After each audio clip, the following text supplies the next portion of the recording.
Meeting to order and have the clerk call roll. Bartlett. Here. Hirsch. Here. Kittleson. Here. Swadley. Here. Boersma. Here.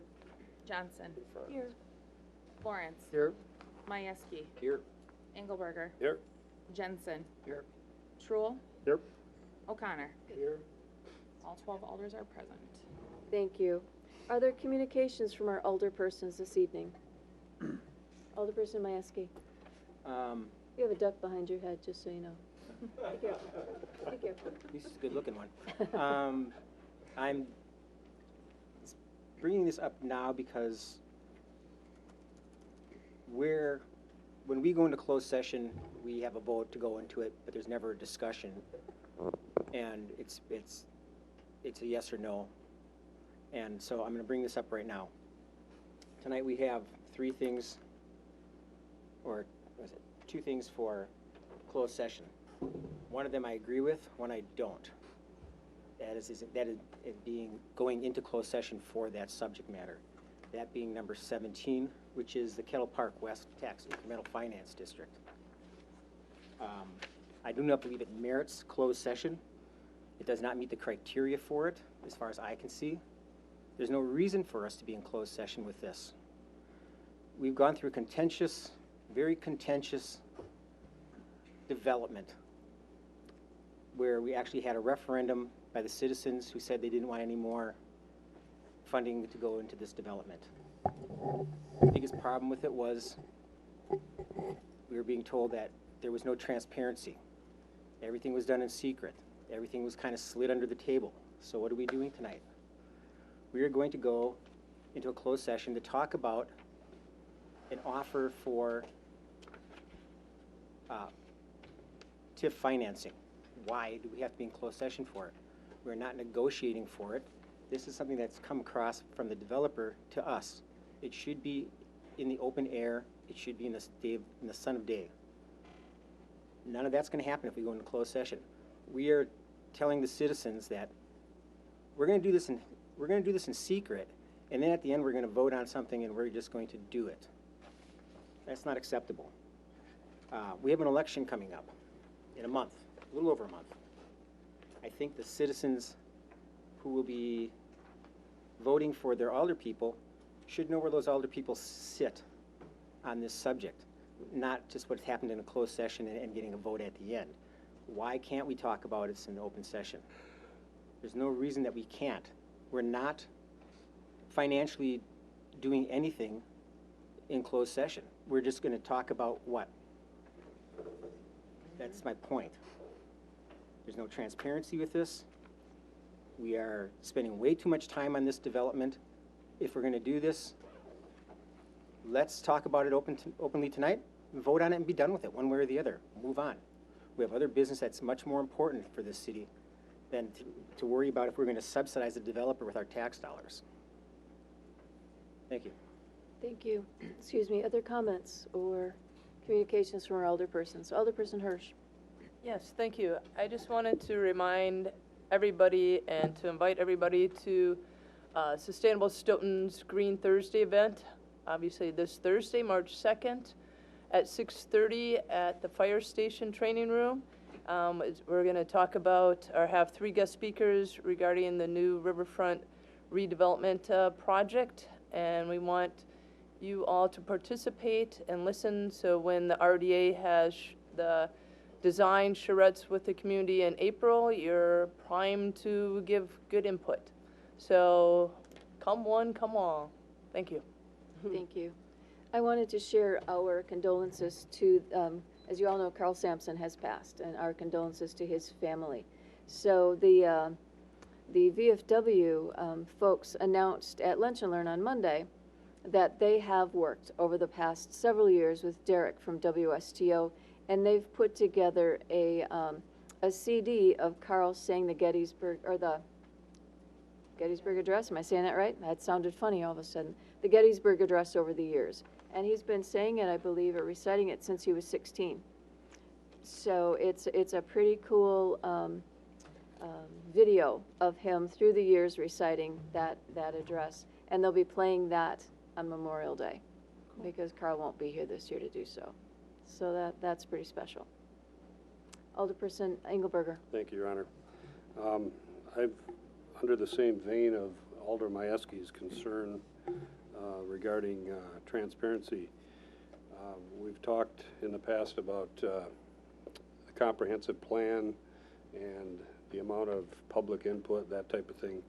I put a short letter together. I asked all the alders to sign it. They have all signed it, and basically just asking you as chair of the Planning Commission to have another public open house for the comprehensive plan as chair of the Planning Commission, and hopefully within the next couple of weeks, and just to basically take questions, answer everybody's questions, anybody that's got questions out there. We did have the one meeting recently within the last month, and we had 2 meetings scheduled. And basically what happened was it was a good discussion. Rodney and everybody did a good job. Our consultants did a good job. But the problem was, right at the end, we had to kind of hurry and get ready for the second meeting. We had like 50 people at that meeting. And I think there was a lot of people that walked out of the room that really didn't have a chance to ask questions and didn't have their input. And then the next meeting took place. There was only like 5 or 6 people for the second meeting. So I think it's only appropriate, and I would hope that we would consider scheduling another meeting for public, for the comprehensive plan. Okay, I haven't seen a letter yet, but you, okay, I was going to say. I was unaware of the request till now, so thank you. Are there other communications this evening? Alderperson Johnson. This is on the same lines of Tom. I do think we should not go into closed session this afternoon, and I don't know if it's too late to yet go on a referendum for whether we want to help this developer out. And this time, let's make the referendum binding, so we're not allowed as council to do the opposite of what the voters wanted. Thank you. Okay, thank you. Do I see others wishing to speak? I'm sorry. Council President Swedling? Okay, thank you, Your Honor. I've had conversations with School Board President Scott Dirks, and we narrowed down some dates where we're planning on having a joint meeting, so it would be a committee of the whole school board meeting.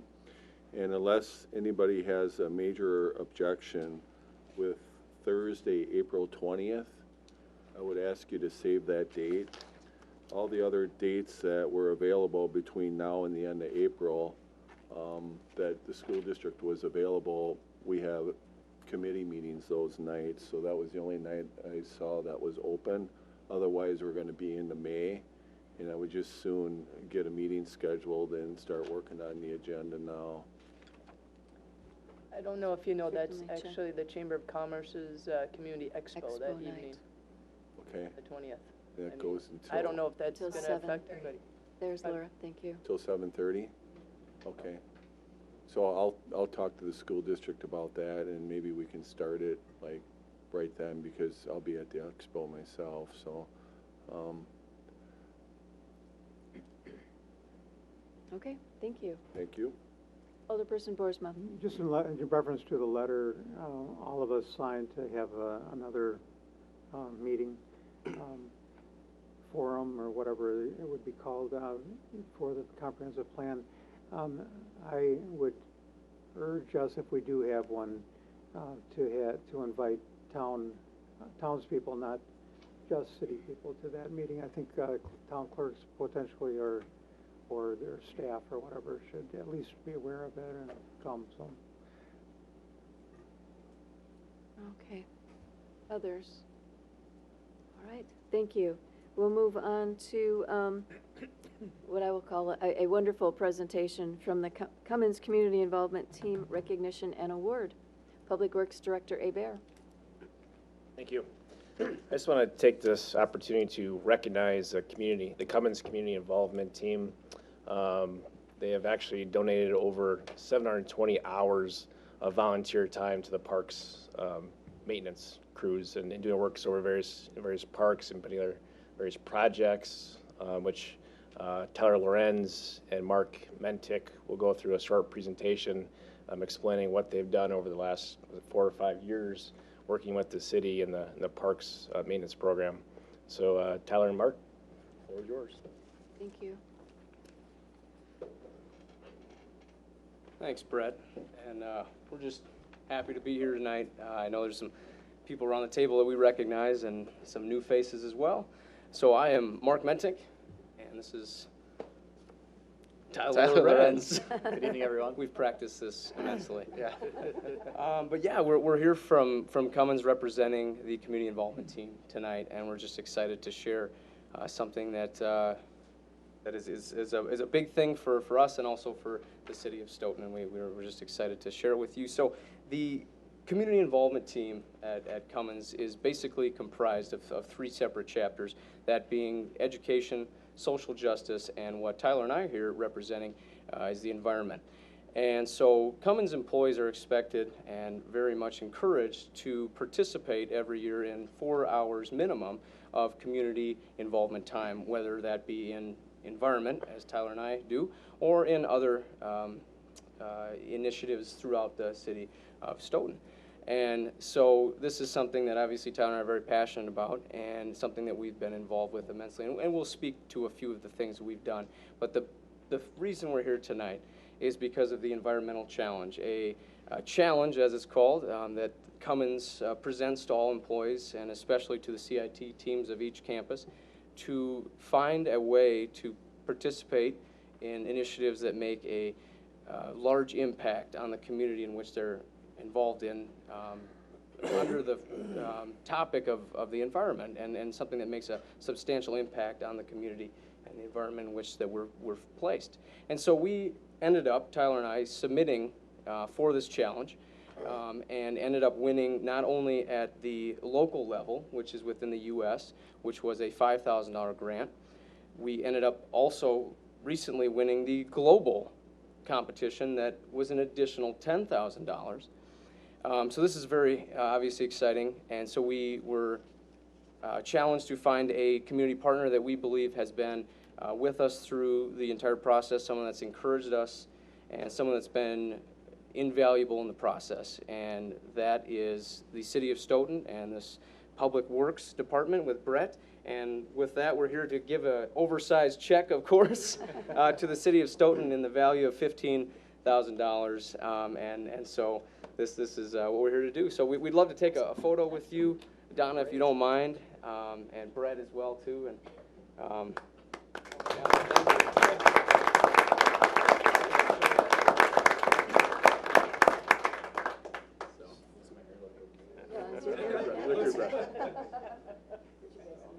This is Jason. He's also part of Cummins. Do you want to get in there and I take the picture? Or do you want to get in there? Jason, you want to get in too? I'll grab a few and. Okay. Oh, this is great. Excellent. Yeah, just need to sign the cardboard on the back. This was created today at Cummins, using our slot right here. Ready to go. How do I change it around? So, oh, there we go. Jeez. One more time. Check it out, make sure it's all you can.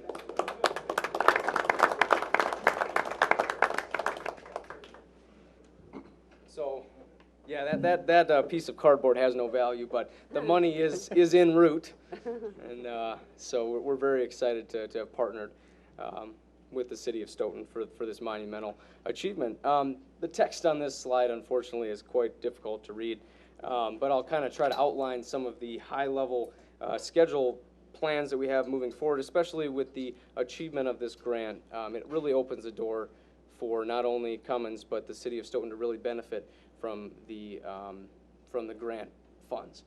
And so I think Tyler will kind of maybe give a little bit more of a high-level summary of what we're planning in the future.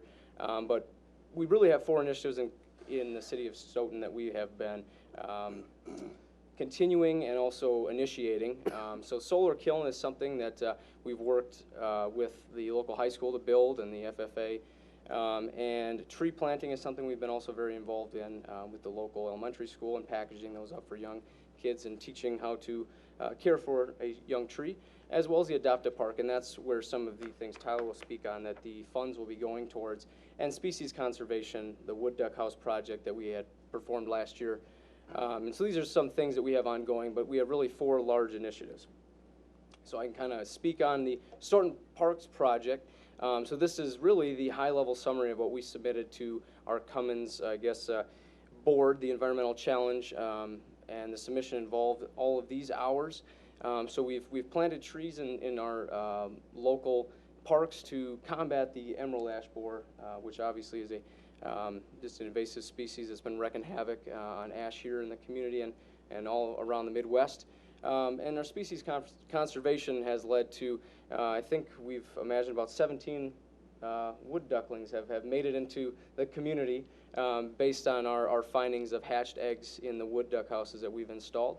And then also trash cleanup, accessibility to parks in the Virgin Lake, the John Nygaard Park, as well as Bejoin Park and many other parks around the Stoughton area. And then the kiln dried wood is going to be also a major piece of what Tyler will speak on now. So I think Tyler will be able to kind of speak a little bit to what the funds will be used for. Perfect. Thank you, Mark. Yes, a little more about Virgin Lake Park. So obviously you've noted the Adopt a Park initiative. Virgin Lake Park was the first park that we decided to start looking into opportunities for cleanup, beautification, etc. And one of our first steps in that was actually the trail maintenance and repair to make sure that the trail that went along the south side of the lake, trails A and B as shown on the map, were accessible and usable for residents for utilization throughout the year. Going forward, our plan is to actually complete the loop around the lake in the center such that residents can have a northbound entry point, Region D, and then a loop that comes all the way back down the west side there on Region C. With that proposal, we would have a boardwalk that bridges over the damp areas because that is a bit of a wetland marsh type terrain. So the blue boxes you see on the right and left side of C and D would be what we'd utilize to bridge that gap. So again, this is our vision going forward with Virgin Lake Park. Furthermore, the boardwalk construction really hits on one of our key initiatives that was a big part of our winning the environmental challenge, and that was really what we called the Stoughton Tree Cycle. And that is the award that Randy Nelson, our Stoughton Forester, was presented with by the DNR last year. And as we build this boardwalk, our vision is actually to utilize, as Mark mentioned, the ash trees that we've lost to the emerald ash borer, and also some of the oak that we've lost due to the oak wilt. So if you can imagine a galvanized steel frame, and then the decking would be the very thick cut, beautiful wood that's from our community, and truly being tree cycled and utilized for further enjoyment.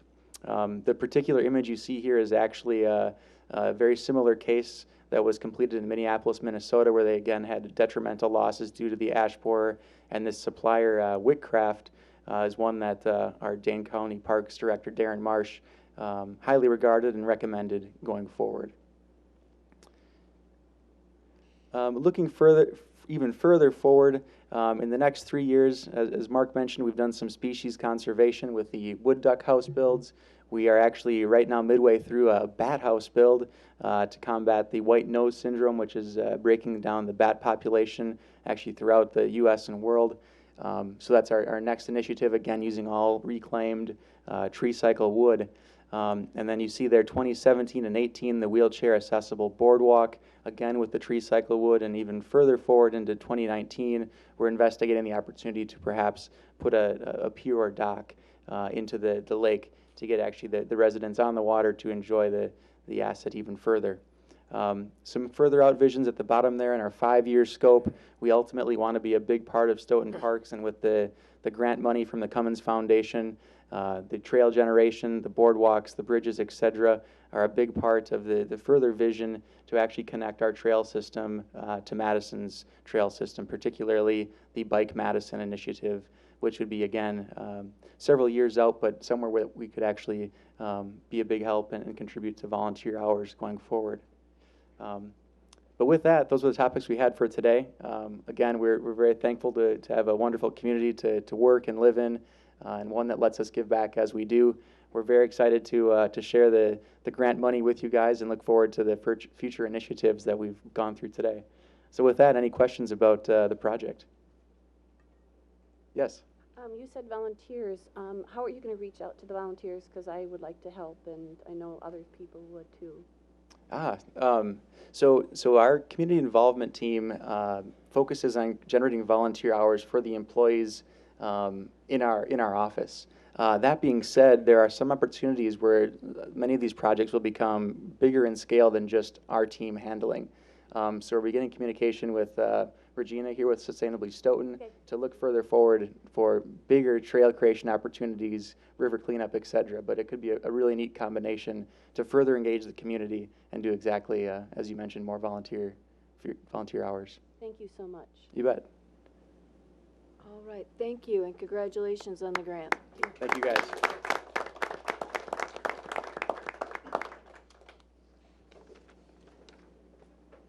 Okay, next on our agenda is the public comment period. I do have a couple of folks that have registered to speak.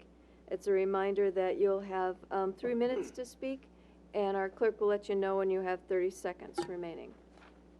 First registered to speak is Cheryl Trow. If you would please come up to the microphone. Introduce yourself and tell us where you live. My name is Cheryl Trow, and I live at 960 Highway 51 in Stoughton. That's on the east side of town. I'm here tonight just to express some concerns I have on the Casey General Store proposed site at the corner of Highway N and Highway 51. I just have some concerns. We have our houses, all of our neighbors are there. There's like 6 houses. We all have well water. I'm concerned about environmental issues. I'm concerned about the traffic. That's already a very busy intersection. From my understanding, you're going to have an entrance on N and an entrance on 51, very near the corner. I'm also concerned about a store that's going to be open 24 hours a day, 7 days a week in my own neighborhood. It's also a very high pedestrian area. I live right next door to the Venable, the elderly housing community in Stoughton, and a lot of the old folks walk down that way as well. The other thing I just wanted to bring up is I understand that some of my neighbors were notified that this was a possibility of going in on this corner. I was not one of those people, and I don't know how the notifications are sent out. I have no idea, but you now have my address and my email, and I would like to be informed when things are going on in the future on this one. That's it. Certainly. I do want the council to know, though, that the notifications go out as usual. So nothing came back to us as being non-deliverable. So if it didn't make it to your house, I don't know where it went. Rodney, maybe you can. Maybe you can just highlight the distribution. The public notice is in the paper. That's the official notice.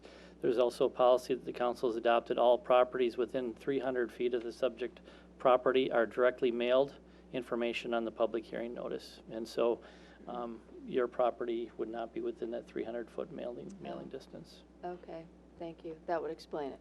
It does. He Thank knows you. more than me every time. Yeah. Thank you, Rodney. Sure. And next I have a Richard who's registered to speak.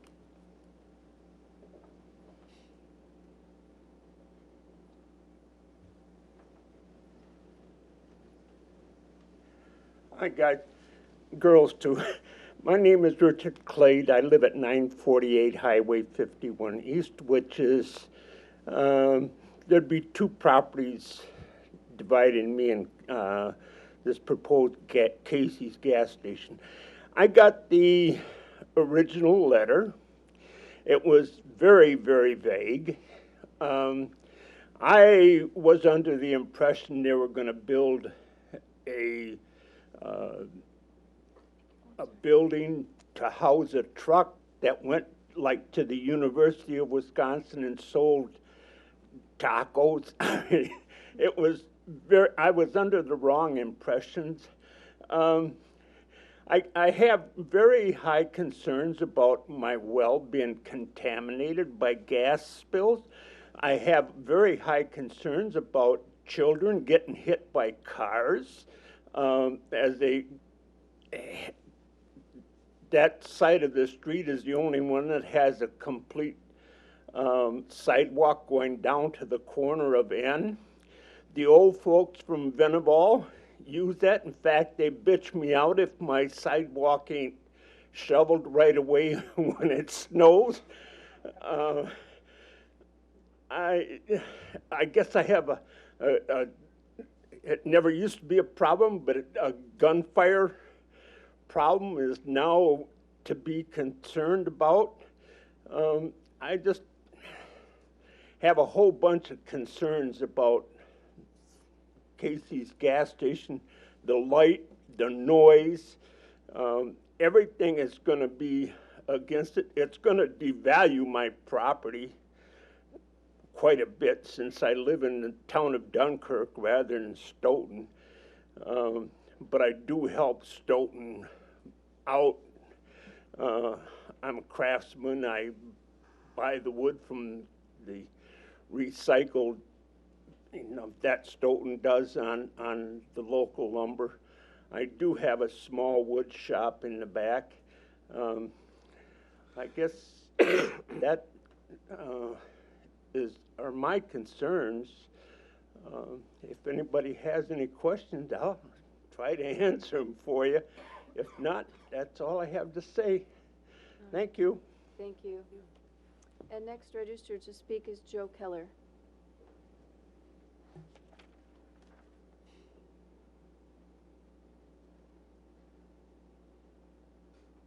Good evening. My name is Joe Keller, and I am responding to the same issue with Casey's General Store on the corner of Highway N and Main Street. I am one that obviously gets the most affected because it's right next door to my property.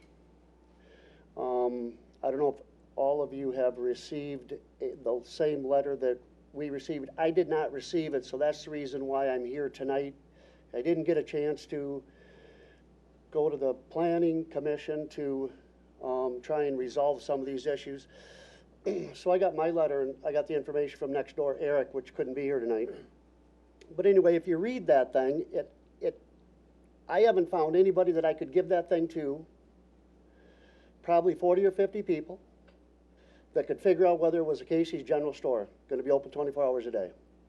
The second thing about that letter, we've had an address there, and you have to understand this is going right next door to my property. I live the second lot in from the corner. It was on there as 1640 East Main Street. So obviously when we read that, Eric immediately says, well, that's 7 blocks away from us. It's really probably not that, it's not a concern of his. I found out after the fact, so, obviously I was called and they had mentioned that this was going through or proposed. And so 1640 and 940, I mean, we've had 940 US Highway 51 and those addresses there for over 100 years, or ever since it's been addressed, I guess. My house has been there that I've been paying for it for 20 years, or close to it.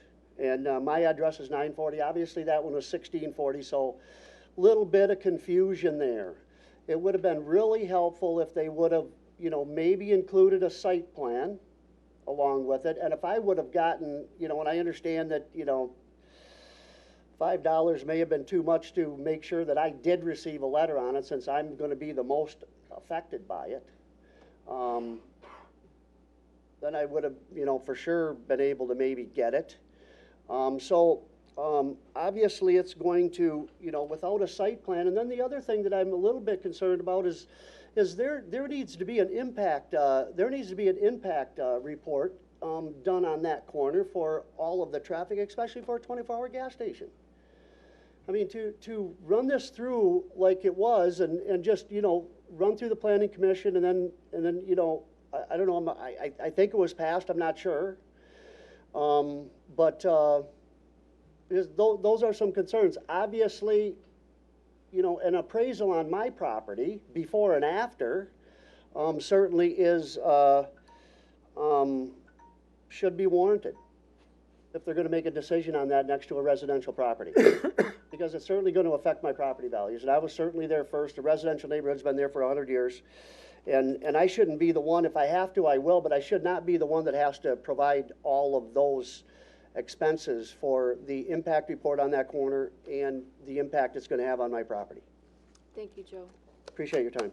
Is there anyone else in the audience wishing to speak this evening? Okay, thank you. Seeing none, we'll move on to our consent agenda. Your Honor, Yes, I just had a question, Sure. if I could, regarding that issue. For Rodney, I know, we discussed this at the Plan Commission. I do appreciate the input from the public, and I did also have one city resident that asked me about the project. Rodney, there was a question at the Planning Commission, asked if it was a 24-hour grocery store or convenience store. And I don't recall the answer. Can you recall what the answer was? Representatives are here, but they can answer it as well. They indicated they're interested in having a 24-hour service. Whether that market will be sufficient to withstand or, handle a 24-hour a day market all the time, that remains to be seen. Okay, I But just wanted to clarify that, because I remember it came up at Plan Commission, but I couldn't remember what the answer was on that. okay. Thank you, Michael. Our consent agenda tonight consists of 2 items. Our February 14th Common Council minutes and Resolution 17 of 2017.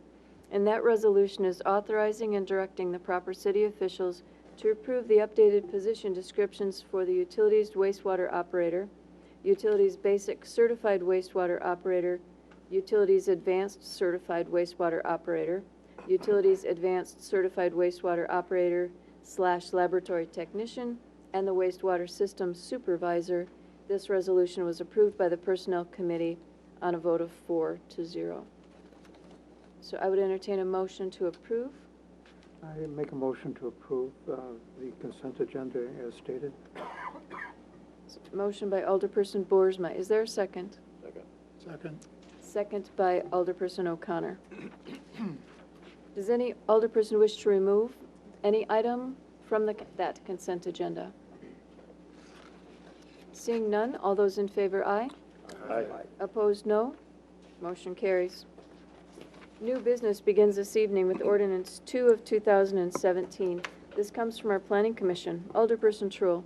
Thank you, Your Honor. The Planning Commission brings forth this evening for first reading Ordinance 2-2017, an ordinance amending the zoning classification of certain lands located at 1640 East Main Street in the city of Stoughton from RH rural holding to planned business. And again, this is just a first reading. It'll come before us again in 2 weeks for action. Thank you. Oops, sure. Council President Swadley. Thank you, Your Honor. Rodney, so can you give me a definition of what rural holding is? I mean, we're changing the zoning, is my understanding. Correct. Rural holding is a zoning that sits idle until a permanent zoning classification is put on a property. The particular property in question has been on our comprehensive plan as a future planned business or business site for many years. And the request is now before you to rezone it from the rural holding classification to a permanent zoning planned business. Thank you.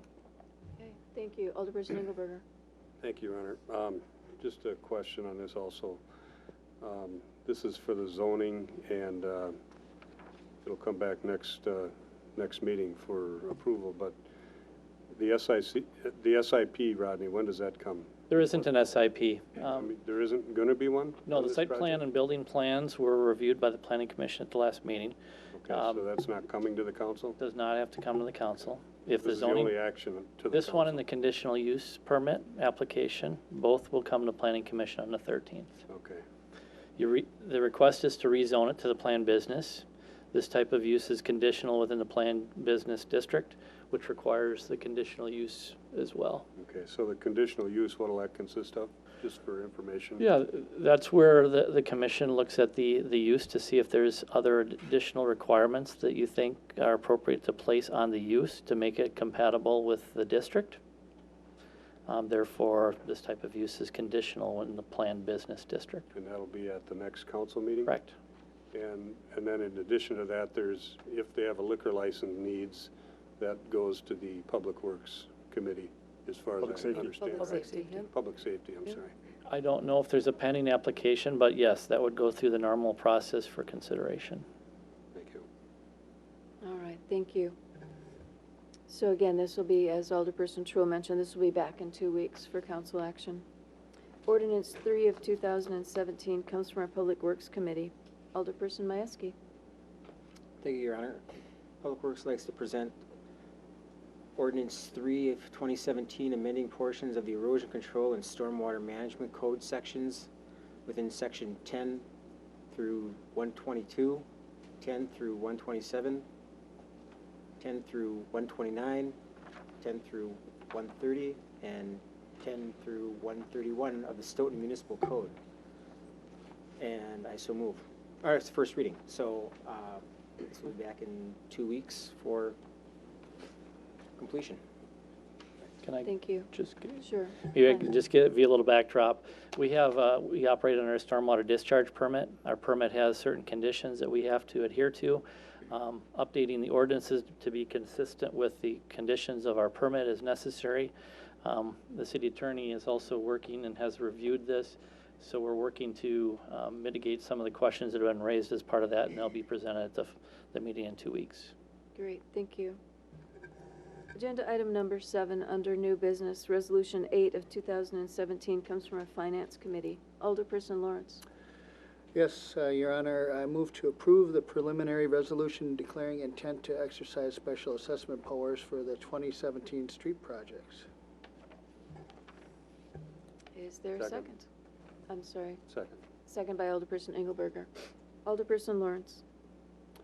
This is just the normal thing we do every year when we put people on notice that we're going to be doing the street projects and possibly issuing special assessments to the affected properties around those street projects.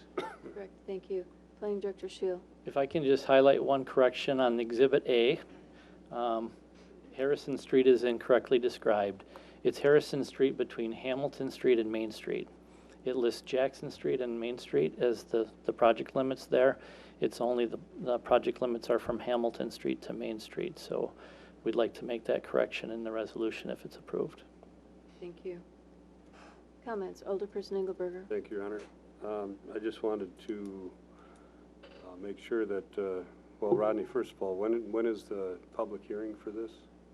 Public hearing will be scheduled after the preliminary assessment schedule is put together, probably in about 6 weeks or so.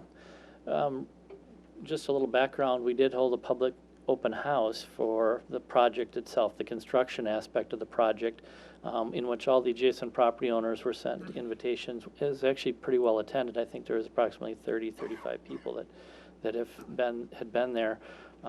So this is related to the fiscal aspect of it.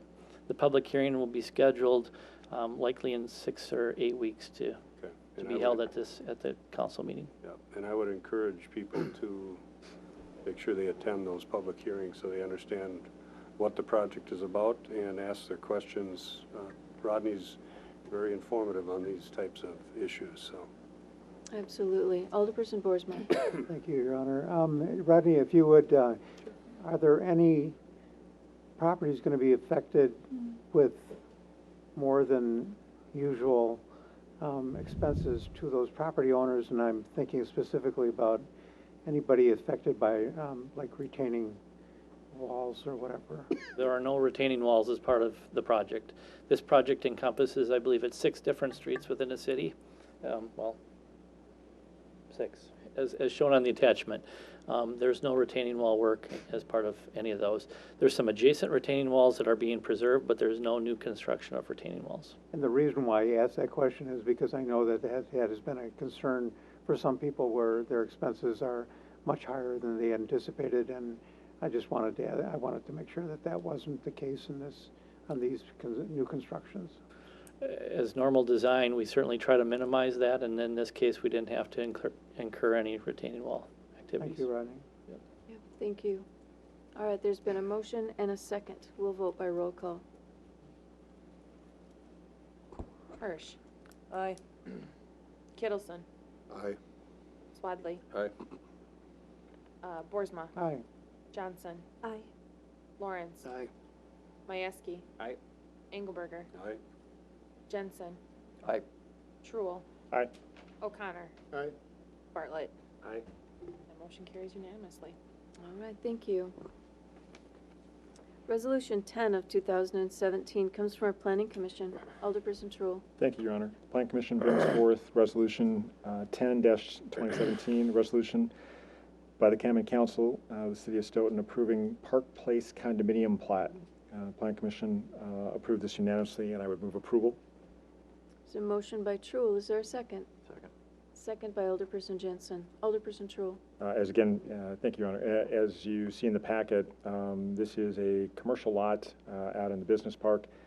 Effectively, it was being divided because of ownership and the lack of us being able to actually have a second driveway in. And so the owners have worked together to figure out how they will service the property.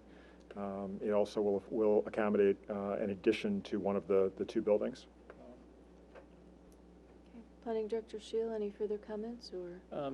Yeah, the parcel remains as originally configured on the perimeter, but there's two buildings that have separate ownership within the overall parcel as a result of this condominium plat.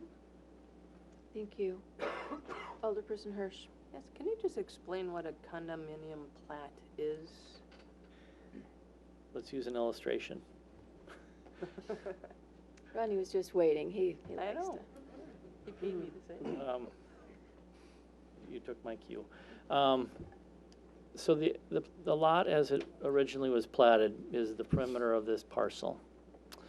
The condominium plat essentially creates two areas to allow for separate ownership of pieces of this real estate, the rear building and the front building. And then there's common areas for common elements to be provided across the joint ownership structure. Matt, am I close? It's right on the money. It allows for, it's an alternative form of property ownership, really. As you could have, it could be a variety of different approaches. You could have, for example, a single parcel with what you might look like an apartment building on it, where each of the units is designated as an individual condominium unit that you can own. Or you could have a parcel with just a duplex on it, where each of the units could be designated as a separate condominium unit, and then the lawn around the property would be considered, say, a common element. And so it's a way of dividing interests in property that's uses condominium form of ownership as opposed to what we're used to, which is, just one. With a duplex, somebody owns the whole parcel and owns both units and rents one side out, for example. I don't know if that helps. Sure, Alderperson Hirsch. And these, because this is Business Park North, this is actually businesses in there, and they're not residential areas, right? Correct. Right, okay. Further comments or questions? Alderperson Engelberger. Thank you, Your Honor. I'm going to make the same comment I made at the Plan Commission meeting, that I was telling the architect they should just cock that one building a little bit, and then I found out it was already existing, so it'd be a little tough to do that, but I thought it would look better that way. So. That's right. Who knew? All right. With no further comments, all those in favor, aye? Aye. Opposed, no? This motion carries. Resolution 9 of 2017 comes from our Finance Committee. Alderperson Lawrence. Thank you, Your Honor. Your Honor, I move approval of Resolution 9, authorizing and directing the proper city officials to continue using the professional services of Angus Young and Associates in 2017 and 2018 for engineering and architecture design, construction document development, as well as construction oversight for the proposed public works facility. And did you say I so move? Or did you already move? I thought I did. Oh, I missed it. I'm sorry. If I didn't, I do now. Second. I apologize. Motion by Lawrence and second by Alderperson Engelberger. Thank you. Alderperson Lawrence. Well, I'll refer this to Rodney, perhaps, or Brett is here as well. actually, I think Brett, yeah. Actually, in 2013, we began work with Angus Young to actually design a plan for a new public works facility. We'd like to essentially continue work with them because if we were to go in a different direction, it would essentially cost the city roughly $26,000 just to start over again. And Angus Young is a reputable firm that has built many buildings over time. So we'd like to continue work with them. We have no reason to not go with them at this time. How much is the cost for the study right now? It's not a study, it's actually to put together the construction documents The construction documents? to essentially be shovel-ready in 2018 if the project is approved. And how much is that? Over the course of the whole project, it's $359,000 estimated. So. Alderperson Boersma. Thank you, Your Honor. I am the sole vote no on this one, and the reason why I voted no was because I think that the project of upwards of $9 million is a lot of money. It's and I think that there are some other ways that we could potentially do that. I think that there are other sites where, for instance, one could store salt in the city rather than on site. I think that there could be some cost measures that could reduce cost, and that's the reason why I voted no on it. I think that the whole project, including the design, just seems like it's a terrible amount of money for our city to be spending. I realize that we need some new facilities, but I'm not sure that we're really looking at budgetarily whether we can afford this kind of expenditure at this point. And definitely cost is a major concern of ours as well. And that's why we need to start the process of working with Angus Young to look at different options that we may have when it comes to saving some dollars. We have looked at the plan. There is some room for savings, I believe, some different avenues that we can take. We have to begin this process to go through talking with our engineers and architects to make sure that these are viable options and what those costs are. And just one follow-up, and that is that it started off with approximately $8 million, and in the last time when we discussed it at Public Works, we were talking about in excess of $9 million at this point. That's what at least that was presented to us at that meeting. It was arranged. I will go back to that initial plan was put together in 2013. A lot has changed since then, and that included an escalator. And so essentially we want to begin the process of working with them to get accurate costs for the project, because those were just proposed costs back in 2013. So we really need to start the process over again of working with them for a real design that's going to be functional for us. Thank you. I have Alderperson Hirsch, Swadley, O'Connor, and then Jensen. You answered part of the question, and that was, this study is actually looking at the true costs. And so hopefully the $8 million will actually go down. And the other thing is I would just suggest that, I don't know if that's part of it, for them to look at other grants that you can apply for, like, I think the PACE grant, some other kind of energy efficiency grants that you can actually use to apply to this, so you can actually save money that way too. Yep, we've actually already been talking with WPPI on different opportunities that we could utilize for sustainable projects and when it comes to energy. We do have to engage with an architect before they will essentially talk with us and come up with a plan. So those wheels are in motion, but we need to take the next step to really engage with Angus and Young so that they can talk with WPPI folks.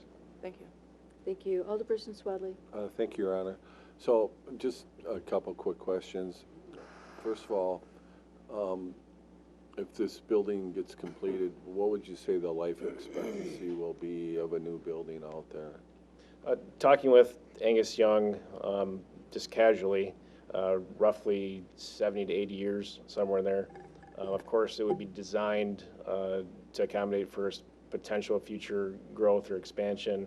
also to build it for the long haul. So we want to do it right the first time.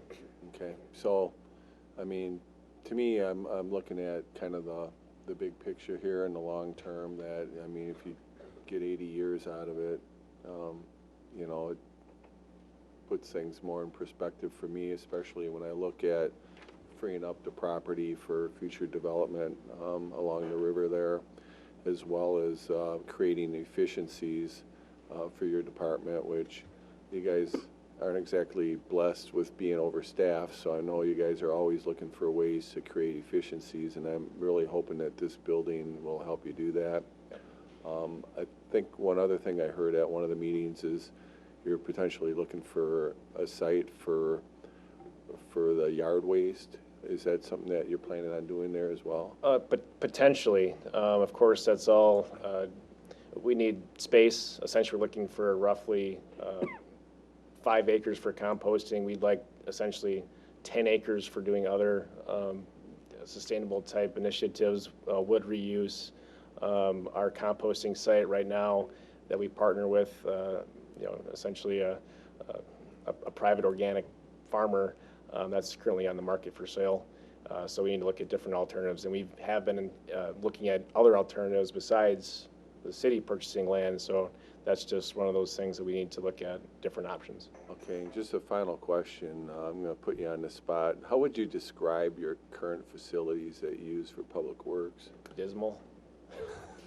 You know, we've outgrown the space. You know, besides being part of the RDA, which I think is secondary or even third, the biggest concern we have is a space issue. In the paper, I'm sure most of you guys read the hub. Essentially, we have 25 parking stalls. They misquoted this. It's actually, we have a need for 59. So if that gives you some perspective on, you know, the space needs that we currently have, they're real. Essentially, some parts of the building were built in the 30s. And so obviously that's been, you know, 90 years in some regards or close to it. Sure. So, and having served on Public Works several years ago, I mean, at that point, we had kind of made a decision not to spend good money after bad on the current facility, because no matter what we did with it, it wasn't going to be suitable for short and long-term needs anyway. So, you know, whether we build on this site or not, I think that the writing's on the wall as far as remaining at the current location. But I do certainly support going forward with this, and hopefully we'll get some good news when they crunch the numbers. Thank you. Alderperson O'Connor. Thank you, Mayor. Brett, are these plans site-specific or? Yes. Okay. Yep, so that's the next phase, is taking the site, and a lot of the stormwater modeling has been done already in 2013. So it's definitely site-specific, so we'll get a real handle on what the costs are to essentially move dirt and to be, you know, shovel-ready in 2018 if approved. Thank you. Alderperson Johnson. I was also on the Public Works Committee, and I tell you the truth, I regret voting yes on this after contemplation. One of the things I do have a problem with is spending $350,000 to find out whether we want to spend $8 to $9 million.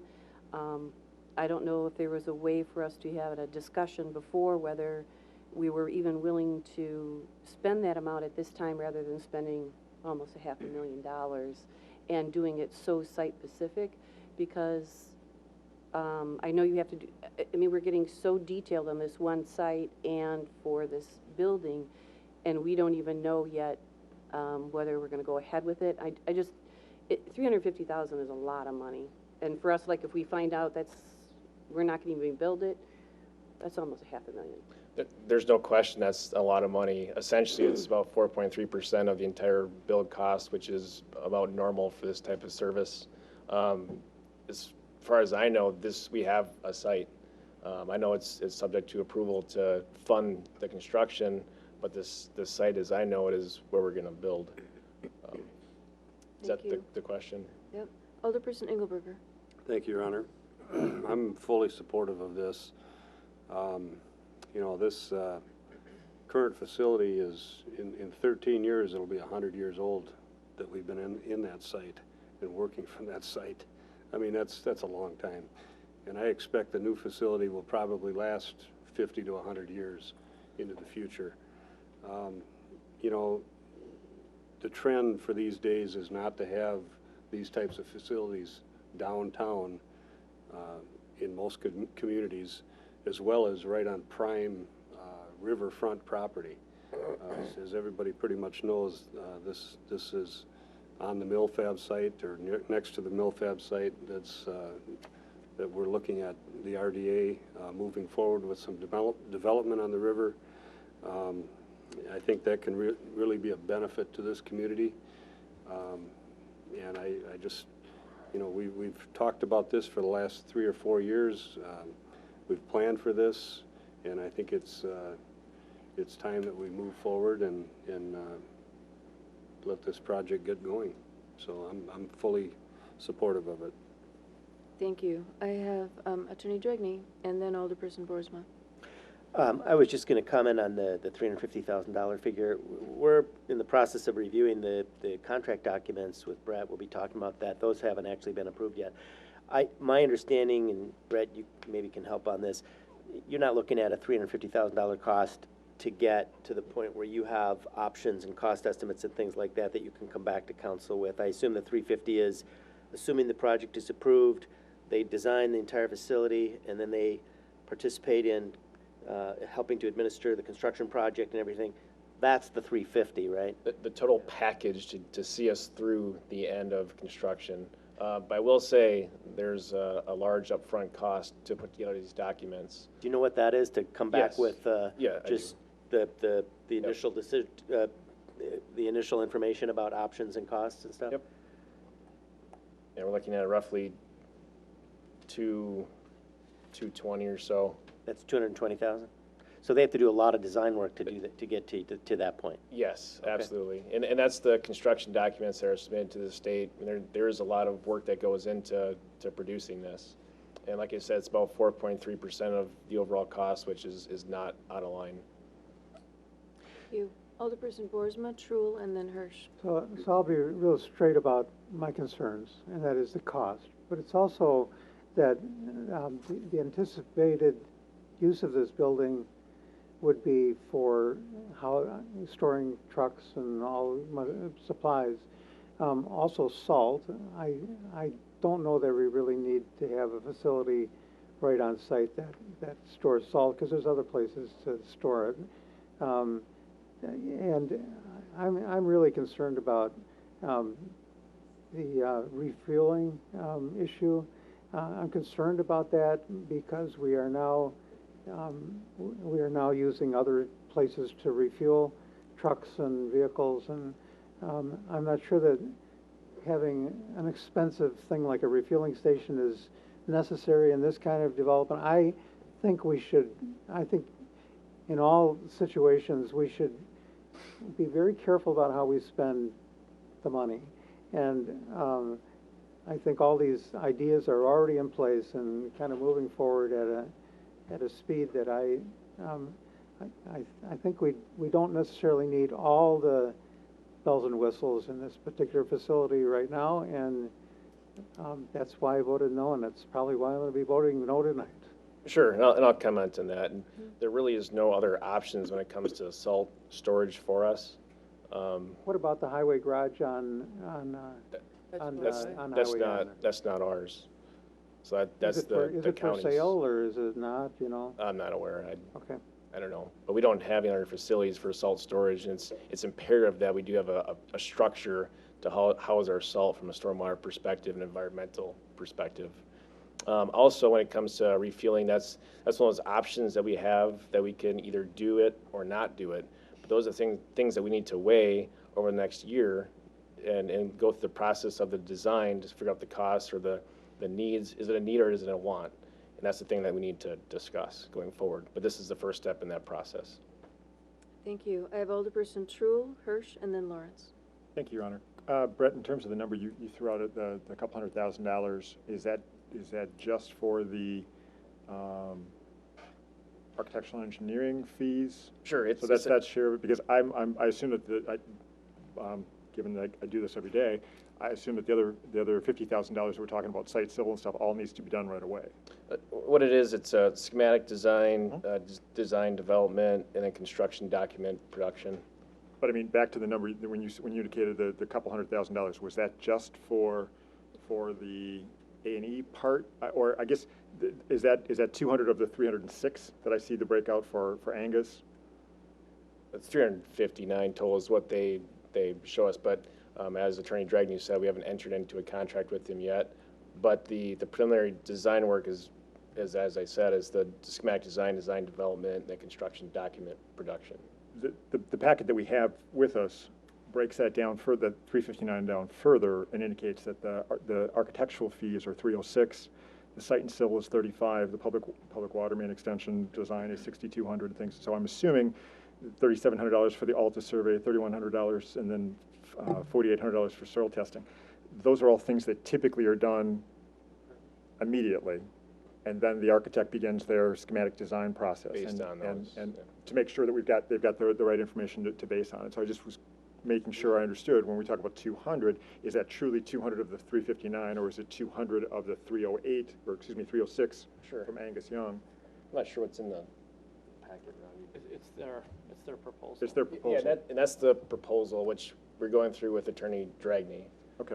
And that we have actually a conference call tomorrow about that. Okay, and I guess, thank you. I guess the other comment I would just make is I heard a couple people talk about this being a study. That isn't what this is. No. I mean, this is a design development. It's moving forward. You know, if this goes forward, really the input at that point is talking about what dollars we are willing to spend. And I support moving it. I'm a strong advocate of opening up the riverfront and the like. But I just want to make sure that to some of the questions I'm hearing, that's why I wasn't even going to comment, but I heard a few people talking about this more like it's a feasibility study or something like that. It's not. It's you're moving forward by investing this. You're going to get to a point.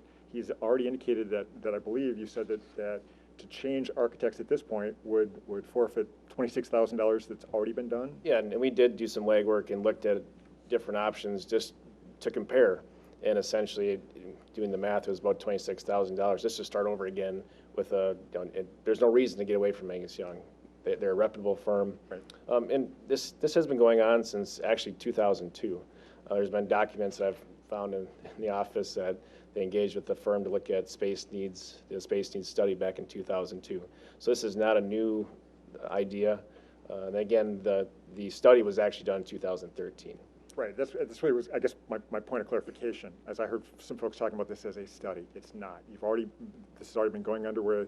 You've got a preliminary design. We've got a potential already. Again, it's not a concept. It's a new 58,200 square foot public works facility. I mean, they've done some basic programming and identified the space needs. I believe we need it, but I just want to make sure that there is no misunderstanding that moving forward is moving forward. The question at that point is, eventually we will have a full set of plans that will go out for bid, and until it's actually put out for bid, you won't have a final number. The best they can hope is that when they go through the schematic design state, is that they can do some cost estimating at that point on a square foot basis and talk to vendors and talk to suppliers and come up with a number. So we potentially will have a better estimate prior to full construction drawings. But I just want to make sure we understand, we are moving forward if you're moving forward with this. And based on those estimates, we can look at things like the fueling station or different items that we may want to take out or scale back or whatever we need to do. But we also want to be conscious that we want to build a facility that's going to work for us and work for the community. Thank you. Alderperson Hirsch and then Lawrence. Thank you, Honor, and thank you, Brett, for going through this, and Scott for making some clarifications. I have a couple of questions and a comment. First off, is this $359,000, has that been part of that $8 million going forward? Has it been included in that the whole time? And so it's not an additional to the $8 million, it was already part of that initial estimate? Correct. If a portion of it will be paid for in 2017 through funds that had already been approved in the CIP, and then the latter amount, the balance essentially be paid through that, we'll call it $8 million, that could change. Okay. So yes. So with that, thank you for that clarification, because then it's not an additional. Yep. Second, I really encourage to, I know some people are concerned about the salt being stored there or the fuel, but you have to look at efficiencies. And so if your guys are running around grabbing salt from somewhere a few miles away or gas, I mean, it's all about time and efficiencies, and so I'd rather see it all in one place to decrease labor costs and getting things done. Thank you. Alderperson Lawrence. No, thank you. All right, further comments or questions regarding Resolution 9? We'll vote by roll call. Kittleson. Yes. Swadley. Aye. Boersma. No. Johnson. No. Lawrence. Aye. Mieski. Aye. Engelberger. Aye. Jensen. Aye. Truul. Aye. O'Connor. Aye. Bartlett. Aye. Hirsch. Aye. The motion carries on a vote of 10 to 2. Thank you. Resolution 11 of 2017 comes from our Public Works Committee. Alderperson Maskey. Thank you, Your Honor. Public Works presents Resolution 11, Stormwater Pollution Prevention Plan, Public Works for Public Works Facilities. Was approved by Public Works Committee, 4-0, and I so move. Motion by Alderman Mieski, second by Alderperson Engelberger. Alderperson Mieski. This is basically a plan to protect the environment from salt and other chemical runoffs that may possibly occur during the operation of the Public Works. And this is also a plan that is necessary and required by the state. Correct. Planning Director Shield. Just to highlight, this is a much more in-depth plan than what we had on the record before. So this will take place of a pretty basic plan. And this one will impact the existing facility. A new one would be updated upon moving to a different facility. Thank you. Comments or questions? All those in favor, aye. Aye. Opposed, no. Motion carries.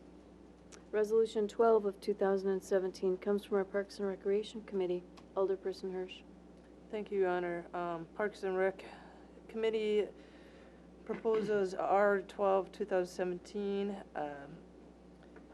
authorizing and directing the proper city officials to approve a contribution up to $450 from the Park Development Fund for assistance in having a new lighted flagpole installed in Norse Park by Matt Krishna as an Eagle Scout project, and I so moved. Second. Motion by Hirsch, second by Truul. Alderperson Hirsch. This is a great project that came to us by Eagle Scout. He noticed at Norris Park that the current flagpole is rather bent, and it looks really kind of crappy.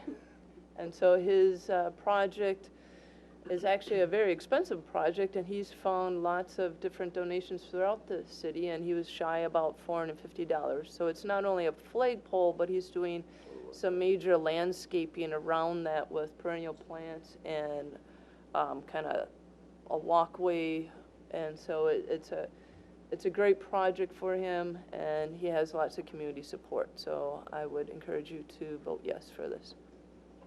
Okay, comments by alderpersons? Seeing none, all those in favor, aye. Aye. Opposed, no. This motion carries. Resolution 13 of 2017 comes from our Parks and Rec Committee as well. Alderperson Hirsch. Yes, Parks and Recs Committee proposes R13 2017, authorizing and directing the proper city officials to approve the Stoughton Bike Transportation Plan, and I so move. Second. Motion by Hirsch, second by Engelberger. Alderperson Hirsch. Yes, this is, and Tom can come up too, this is a great plan that actually the Rivers and Trails Committee put together to create designated bike routes throughout the city, and I'll let Tom explain more, and if you have a map to put up or show. Yeah, I don't know if I can do it in a presentation or I can just talk about it. I'm not sure how much you want to know. I think if you put the map up there at least, that would help people visualize, at least the people at home as well. So, going back to last summer, and we were talking a lot about the bike lanes on Kings Lynn, and that really initiated the conversation about trying to create a plan and show movement around the city on bike routes or bike lanes and ways to do this rather than just debate one section that didn't seem to tie in. So we worked on that. The River Task Force met several times and created a subcommittee that met also. And then we came back to the Parks and Recreation Committee. I don't know if you had a chance to look at that, but up on the board is what we came up with. It looks pretty involved. You've got a lot of lines up there. It's very similar actually to a lot of cities that create bike route plans throughout their cities, trying to make each of the links close to where people live. We had some goals. We wanted to make sure that we were able to connect schools and parks. We were not overly interested in taking away street parking and creating bike lanes. There was a feeling that as much as we want to be a bigger bike community, we're not that yet. But as we grow, the idea of doing that might make more sense. So other than a few places, we really wanted to stay with bike routes. And to make them stand out, we would like to be able to purchase signs and place them along the bike routes. And that's one of the things we're asking for, is the funding for those signs, as well as the approval of the plan, and take it out of the Park Development Fund. Thank you, Tom. Comments or questions? Alderperson Engelberger. Thank you, Your Honor. I want to thank Regina and Tom and their committees, the Rivers and Trails Task Force. They spent a lot of time on this, and I appreciate their efforts. And once the trail comes from Madison to Stoughton, that they're building right now, portions of it, hopefully we are going to become a better biking community, and there's going to be a lot of people heading onto the Madison Trail Network. So and the other thing is, I'd like to see you guys keep an eye on this too, as we grow as a city and as we do new developments. It's good to see that we're getting a lot of those bike paths off roads and blacktop paths and that type of thing through those developments. So keep up the good work. Thanks. Thank you. Thank you. Any other comments? Otherwise, all those in favor, aye. Aye. Opposed, no. This motion carries. Resolution 14 of 2017 continues to come from Parks and Rec. They've been a busy group, as have Finance. Alderperson Hirsch. Sure. Park and Rec, I would like to propose Resolution R14, 2017, authorizing and directing the proper city officials to approve using park development funds to pay for a site feasibility study for building to be located in Mant Park. And I so move. Second. Motion by Hirsch, second by Lawrence. Alderperson Hirsch. Yes, this is a great plan that the dynamic duo from Parks and Rec have proposed for Mant Park. I am not even going to try to pronounce the name that they came up with, but I'll let you guys talk about it. Okay, so we just have a few slides and actually some surprises for some people who've been on our committee, that you'll see something new. So it's pronounced Friluftsliv, and it's the Scandinavian philosophy for outdoor life. And in places like Norway, they have a lot of winter, and what they really want to encourage and the people adopt is they want to be able to embrace the weather and do things outside as much as they possibly can. And so one of our goals in recreation is to keep people fit as long as possible and give them options. We felt that going along on this sort of a route is something we really haven't done much in the past. There's been a lot of focus on sports and things like that, but definitely there are trends changing, and we're seeing that, and we really want to be out in front of it, and we think that what we're going to show you here is going to really help our community draw people. So, yeah, you can go to the next one.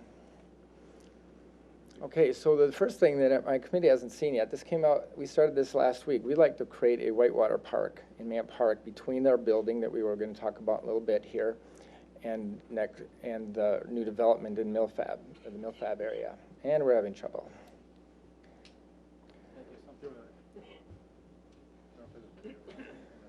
The idea came, I was in Quick Trip and I ran into Marlene Widra, if some of you guys know her.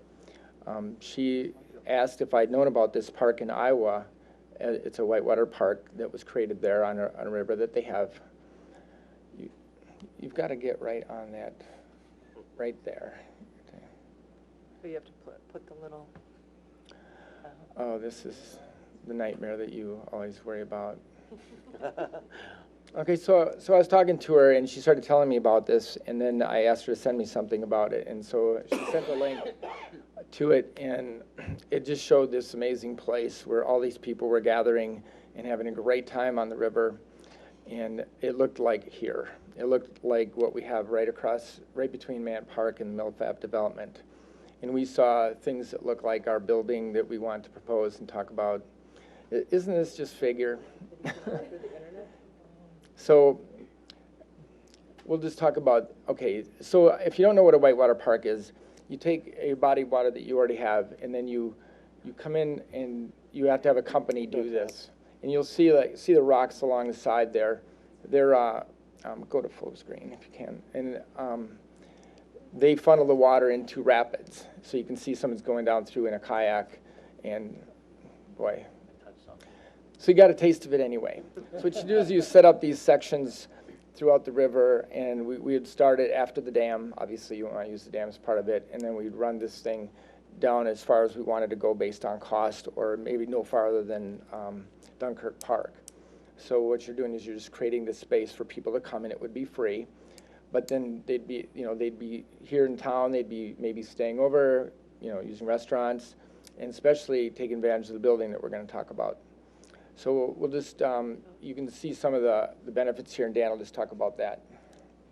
So these whitewater parks, first of all, they're for all skill levels, so you don't have to be an expert paddler to take advantage of this. You can go down the river in a tube or a kayak, whatever type of vehicle you want to take down the river.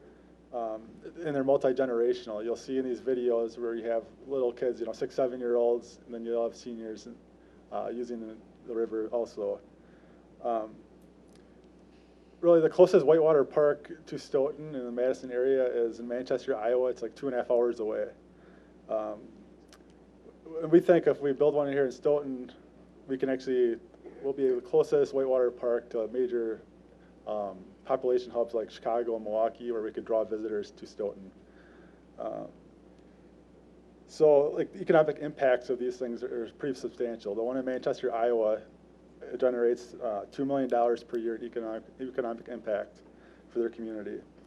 And there's another one in Charles City, Iowa, which is even further west, away from population hubs, and it's around $750,000 a year in economic impact.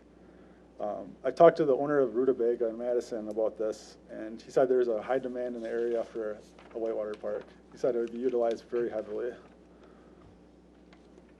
Okay, so let's go to the next one. Okay, so the building that we were talking about, that we're here to actually ask for money for a feasibility study, would be in Mant Park. It may look like that, it may look different. It would be a lot of different things. We first got the idea of wanting to have a place where people could rent things to be on the river, whether it was canoes or kayaks or inner tubes, or even things for trails from bikes to anything that you can imagine that you might need for temporary outdoor activity. So then it expanded, and we wanted to have a space where people could do things in the wintertime, like a large space room. And we actually created a room in this building based on our plan, which we're not experts on doing this, and the feasibility study would, I'm sure, lead to a lot of different things and more committee talk, but it'd be 165 feet long by 45 feet wide. So inside that building, you'd have a kitchen, you'd have a large room, you'd have restrooms, which the park really needs. They'd have indoor and outdoor accessibility. We set it up as a potential place for the rec offices to be located so that people were drawn to it and knew where it was and knew what was available there. That would be something that we'd work through and decide whether we wanted to do that or not. And then there would be a deck on the front side overlooking the river. And that would be a social place. And we want social gathering. We think that's really important. And we think that the development across the river really could use this kind of thing. And this would be a place where you could buy food or drink, hang out during the day, maybe have things at night, entertainment. Okay. Okay, next one. Okay, just some of the benefits. It provides support for the Whitewater Park, which if you're going to have this, you really need to have a place for the people. We think it enhances the development area, and I've said a bunch of these things already. It's a trail destination because you'll see in an upcoming slide, you'll see that the trails will run right by this place. You can see in some of those pictures there, we imagine like a farmer's market in the wintertime. You can see the rental section. It may not look that complete, but that was a good picture that kind of gave the idea. And we wanted to also show the other advantages to the groups that use Mant Park, from Set Mai to Coffee Break, Relay for Life, and the fair. You could run the Set Mai race could run right by it, and that could be a natural finish line. So there's just a lot of things that we think the community would gain by having this. Next one. Okay, there's a couple pictures up there that definitely need some explanation. The bridge we think is really important. It leads over the redevelopment area, and it would lead right to the building that we're proposing. It would be similar possibly to the pedestrian bridge that we already have. And in the picture on the right, we've imagined, and it's really not our place to do this, but we picture creating a mall type thing in this development that's going to happen, where you'd go right from the gazebo with a straight shot coming right to the building and through the bridge. And we just think that that would be a great gateway for people to get from this place to this downtown, and hopefully for all the visitors that this would be just kind of a positive layout. So again, not our place to say that, but we just wanted to show it to you. Okay, and also in this map here, you can see how the trails will be expanded. We're hoping that we can get trailing behind Uniroyal and get all the way to Water Street, and then we run right through the redevelopment area into Dunkirk Park and exiting out onto Academy there. Then also that we just trail through the park like we have some already, and then that would connect going over towards Lowell Park, and that trail will continue to the west as development occurs. Yes. Okay. All right, so not only doing that, but we want to take a basketball court that's been underused in Mant Park and turn it into a pickleball complex. Can you make that one go, Rodney? I don't know, I didn't think it was that hard. Worked in the office today. We'd want to have that aerial shot of about 6 courts. The nice thing about this is that the Lions Club is interested in doing this with us. And I've met with them several times.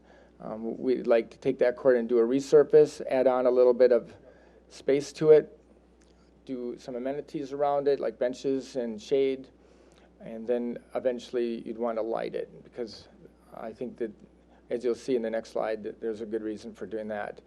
So no pickleball, not going to show it. You could have seen, well, if you may not know what pickleball is, but you're going to see what it looked like there. There's guys playing it. It's like a kind of a hybrid of tennis and badminton and ping pong, and it's really popular in Florida and Arizona, and it's probably one of our biggest sports we have here for people over 60. It'll also become an ice rink in the wintertime, and the Lions Club would help that happen too, and we'd want it to be lighted. Probably not as fancy as that, but you can dream. And that's what really all this is a dream of a bunch of things that we think really make sense for the city and would like to be able to move forward with. But it starts with getting money for a feasibility study for the building, and we'll pursue the rest of it if this council is interested. Thank you. I know Alderperson Boersma and Alderperson Lawrence would like to speak, as well as Majewski. Alderperson Boersma. Your Honor, so it would be used year-round then, as far as, I noticed that one of the buildings at Palm Trees, you're not going to have those. But I think pickleball, I've been playing a little bit, and the club around here is quite extensive. I mean, it's a real popular sport, and I think that'd be great. I'd like to get them all in the same place. Right now they're playing at several places where there's a lot of waiting on the outside time of the season, so we think this would be a place that can bring them all together, and then they could host tournaments. And I was just wondering whether or not, we need to kind of know what that whole area is going to look like on the other side before we actually get too far into this, so we coordinate both sides of the river with the Mant side and the Melfab side. Yeah, we're not trying to just jump the gun and go at it. We just want to show you this is what we think will work with what hopefully happens over there, and, you know, whatever timetable works for going forward with what we're doing, or if not, but we want to make sure it's out there, and if the city's interested and says this is what we want to be, then we've started it. Very nice, Tom. Thank you. Alderperson Lawrence? Thank you, Your Honor. Yeah, I support this. I think this is a good use of the park development money. That's where it's coming from, right, Tom? Oh, it's going to be way more than that. I mean, No, there's, the oh, yeah, the feasibility study, sorry, yes. The feasibility, yeah. Yeah. That's not how I wanted to get into the You conversation got ahead about of me, costs. and I was getting ahead of myself here. Yeah, but anyhow, I support this. Just a couple of comments. You know, Man Park, I think, has been kind of a underutilized, it's probably not the right word, but not used properly anyhow for as big a park as it is. So I think this is a good, the only other comments I have is that I've heard, as we go through the process, you know, I've heard from some folks with the junior fair that are expressing concerns about things, so I think we need to be cognizant of that. Then the thing about the Whitewater Park, that's intriguing. I can't remember if it was at Parks or what committee it was, but there was some talk here not too long ago about actually, and I'm, RDA. if this would, RDA. okay, was that RDA? Hey, yeah, the fish dam, is it called, or fish bridge, where, you know, where the mill run is right now, that would be reconstructed as a fish bridge. So I think this is a great idea. The concept is really good. So thanks for dreaming, Tom. Thank you. And Dan, too. Oh, yeah, this is totally Dan, too. both of us. A couple dreamers Mostly down there. Dan. One interesting thing about the fishing aspect is I'm a big fisherman. You know, I've taught our fishing class. I'm a certified angling instructor by the DNR, and this actually improves fish habitat and makes fishing actually better. Oh, yeah. So I think, you know, I was a little worried. This is one of our best shore fishing spots in the city, and if you're a child and you don't have access to a boat, this is where you'd go. And I wanted to make sure that this would work with that. Yep, great. Thank you. Alderperson Majewski, Johnson, and then her. I'm a big proponent of getting as many people into the public parks as you possibly can. They do nothing but good things. However, this plan, which is, I think, it's got some good vision to it, it doesn't go far enough. Alderman Lawrence kind of alluded to it. We're looking at a park that's severely underutilized and badly laid out, badly misused as far as what activities go on in it right now. We have activities that are used where it's used, a large portion of the acreage is being used for or up to 2 days a year, and that's it. I would like to see this plan go a little farther and do a comprehensive look at Mant Park, not just a small portion of it, because I think if you start looking at small portions, we're looking at a piecemeal, and this park really needs to be looked at as a whole. It's a large piece of green space in the city center, and it needs to be looked at comprehensively and not piecemeal. Although I do like the idea of what you have out here, I just don't think it goes far enough. Thank you. Alderperson Johnson. Hi. Yeah, the plan seems really interesting. Thank you.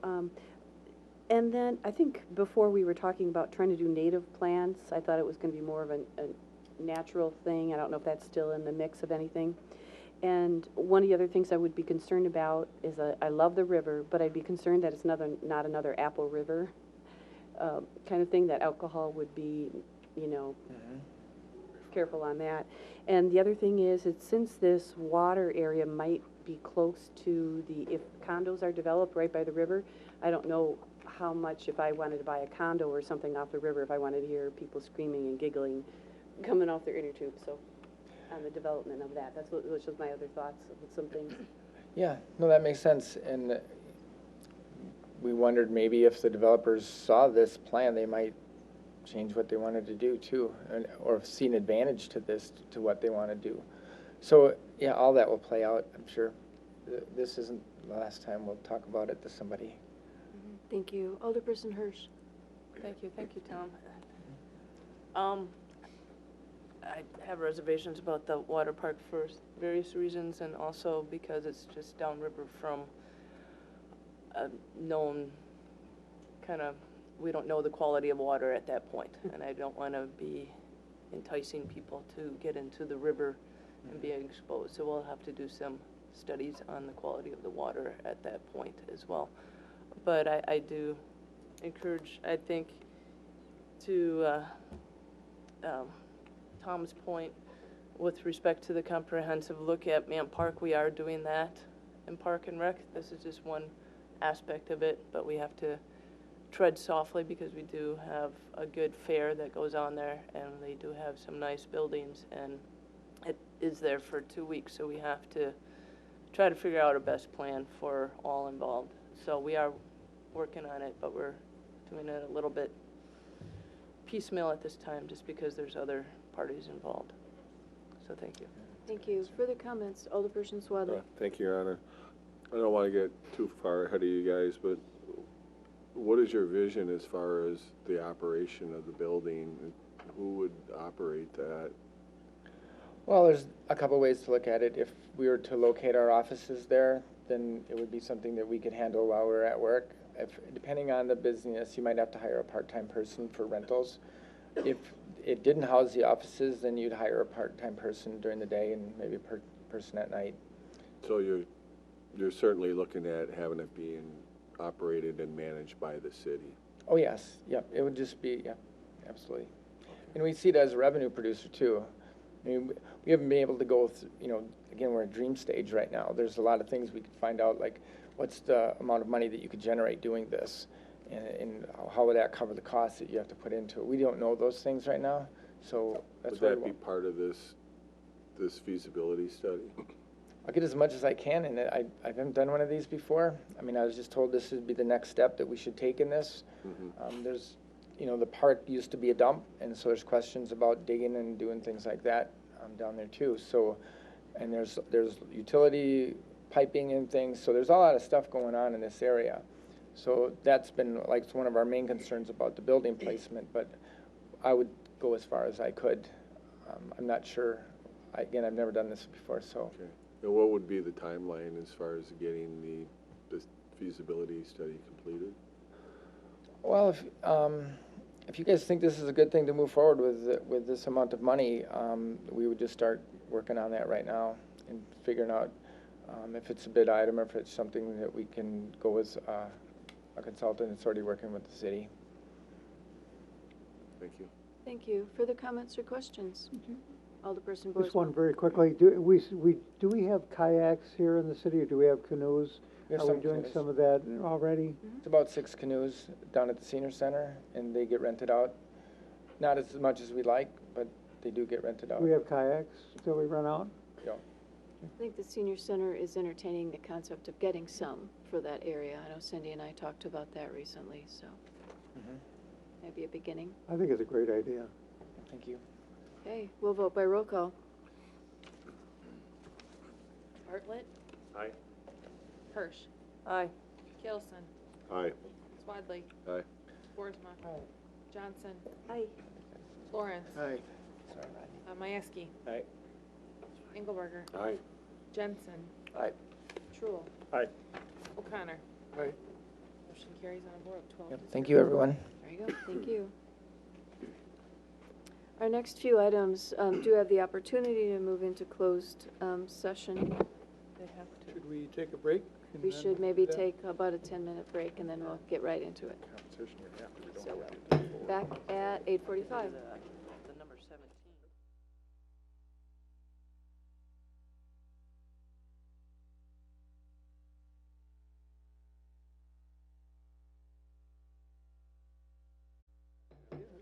I'll call the meeting back to order, and we'll begin or continue with Resolution 15 of 2017. This comes from our Finance Committee, Are we moving into closed? Yep, but someone has to make a motion to move into closed. Yep. I'll move that we go into closed session per state statute 19.85, parent 1, parent C, to consider employment and compensation of a new finance director and compensation for police department sergeants. Council may reconvene in open session to proceed to consider the remaining items on the agenda. Second. There's a motion by Alderperson O'Connor, a second by Alderperson Lawrence. We'll vote by roll call. Hirsch. Aye. Kittleson. No. Swadley. Aye. Boersma. Aye. Johnson. Aye. Johnson. Aye. Lawrence. Aye. Mayeski. This is for 15 and 16 only? 14, 15, and 16 only. 14, Yes. 15, 16, Engelberger. Aye. Jensen. Aye. Truul. Aye. O'Connor. Aye. And Bartlett. Aye. Motion carries on a vote of 11 to 1. If that motion carries, we'll move into closed session for Resolution 15, 2017. So we're back into, we'll reopen for the regular course of business. And that takes us back to agenda item 14, Resolution 15 of 2017, coming from our Personnel Committee. Thank you, Mayor.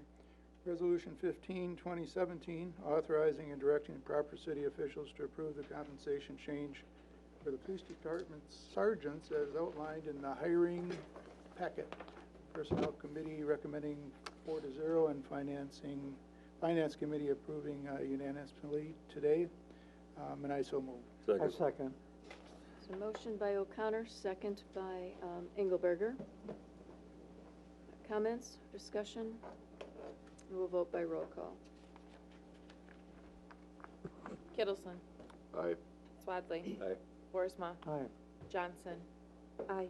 Lawrence. Aye. Mayeski. Aye. Engelberger. Aye. Jensen. Aye. Truul. Aye. O'Connor. Aye. Bartlett. Aye. Hirsch. Aye. Motion carries on a vote of 12 to 0. Thank you. Agenda item 15, Resolution 16 of 2017, also comes from our Personnel Committee. Alderperson O'Connor. Thank you, Mayor. Resolution 16, 2017, authorizing and directing the proper city officials to approve retro pay in the amount of $6,367.14 to be paid to the police department sergeants. Personnel Committee recommending 4-0, Finance approving it unanimously tonight as well, and I so move. Second. So motion by O'Connor, second by Engelberger. Comments or discussion? We'll vote by roll. Swadley. Aye. Boersma. Aye. Johnson. Aye. Lawrence. Aye. Mayeski. Aye. Engelberger. Aye. Jensen. Aye. Truul. Aye. O'Connor. Aye. Bartlett. Aye. Hirsch. Aye. Kittleson. Aye. Motion carries on a vote of 12 to 0. Right. Resolution 18 of 2017 comes from, I guess we'll start with. We'll call it Director Donna. We'll Gillingham. call Yep. ours. Authorizing and directing the proper city officials to approve the appointment and hiring of the City of Stoughton Finance Director. All right. I so move. Second. A motion by Mayeski, second by Lawrence. Discussion. Alderperson Engelberger. Thank you, Your Honor. I'm going to vote in favor. You've heard my disgust in the past with the process, and I'm not going to go any further on that, but I just think we need to do a few things different in the future with the process. Further discussion. Alderperson Hirsch. I make the motion that the title of this position eliminates the economic development portion of it. I second that. For clarity, the title only, or are you suggesting that items within the job description be changed The as well? whole job description that has to deal with economic development. That it all be taken out? I'm just, so that we do it right when we bring it back. There's one bullet in there that refers to it. It's bullet number 2. Okay. That refers to economic development supervision as well as all economic development responsibilities. So you're asking to strike that, is that correct? Along Well, with I mean, I don't have the job description in front of me, so I can't really. Okay. I can't make the motion of that. Okay, Alderperson Boersma. And I think it's assumed that the actual job description would also be changed to only finance director. Right. And anything else related to economic development would be stricken from the job description. I think that's what I seconded. Yep. Yep. Okay, thank you. Further comments or discussion on that motion? All those, Alderperson O'Connor. I'm going to vote against it because I think that the position includes economic development. It was put in there for a reason, and without some more intense discussion, I can't support it. Okay, thank you. Further comments? Alderperson Lawrence. Yeah, thank you, Yeah, I'm going to vote against the motion too. It just seems questionable for us to be paying for less than what we thought we were buying, which is essentially what we'll be doing if we strip out these duties. Okay. Further, Alderperson Kittleson. But I don't understand it as being that way, because the question was brought up about that. If you didn't have that in there, would there be any pay difference for it? Well, that's exactly my point. I'm thinking that we just move forward with this at the point of where it is, like Engelberger was talking. I don't like the idea of it, but we got to have somebody in position of this, and I think we really have to go to personnel committee and bring up all of the things that we have there and redo those so that we know that we don't have this problem in the future. Thank you. Further comments? Alderperson Boersma. I understand that if we just change the name to Director of Finance and leave out economic development, we could always add that later, and that's where I'm leaning. Okay. Further comments or discussion? Alderperson Engelberger. Thank you, Your Honor. I'm going to vote in favor of the amendment. And, you know, we wouldn't be in this position if, in my opinion, if we would have done this properly to begin with. So, you know, I think we're getting what we deserve here. You know, I'm not sure how this vote's going to go, but maybe we need to go back to the drawing board and discuss it like we should have in the first place. So, see how the vote goes here. So there's a motion by Hirsch, second by Boersma, to remove economic development from the title and to strike all those items dealing with economic development from the job description. I'm paraphrasing, but did I catch that? Okay. All those in favor, aye? Aye. Aye. Opposed, no? No. Roll call, Let's vote. please. Or, yes, let's vote. How about let's vote by roll call? Let's vote, I said. All right. Boersma. Aye. Johnson. Aye. Lawrence. No. Majewski. No. Engelberger. Aye. Jensen. No. Truel. No. O'Connor. No. Bartlett. No. Hirsch. Aye. Kittleson. Aye. Swadley. Aye. That vote is tied. Motion fails. Motion fails. Okay. Another motion. Well, we're now back to the main motion. Back to the main motion, correct. And the main motion was to approve, I guess, as presented. Comments or discussion? Alderperson Engelberger. Thank you, Your Honor. I'm going to vote in favor of it. I think the process was botched, but I'm going to take the recommendation of the committee and support it. Alderperson Truel. Thank you, Your Honor. I share Alderman Engelberger's comments. I think the process sucks, but I would still encourage you to go ahead and approve the resolution this evening. Further comments? Let's vote by roll.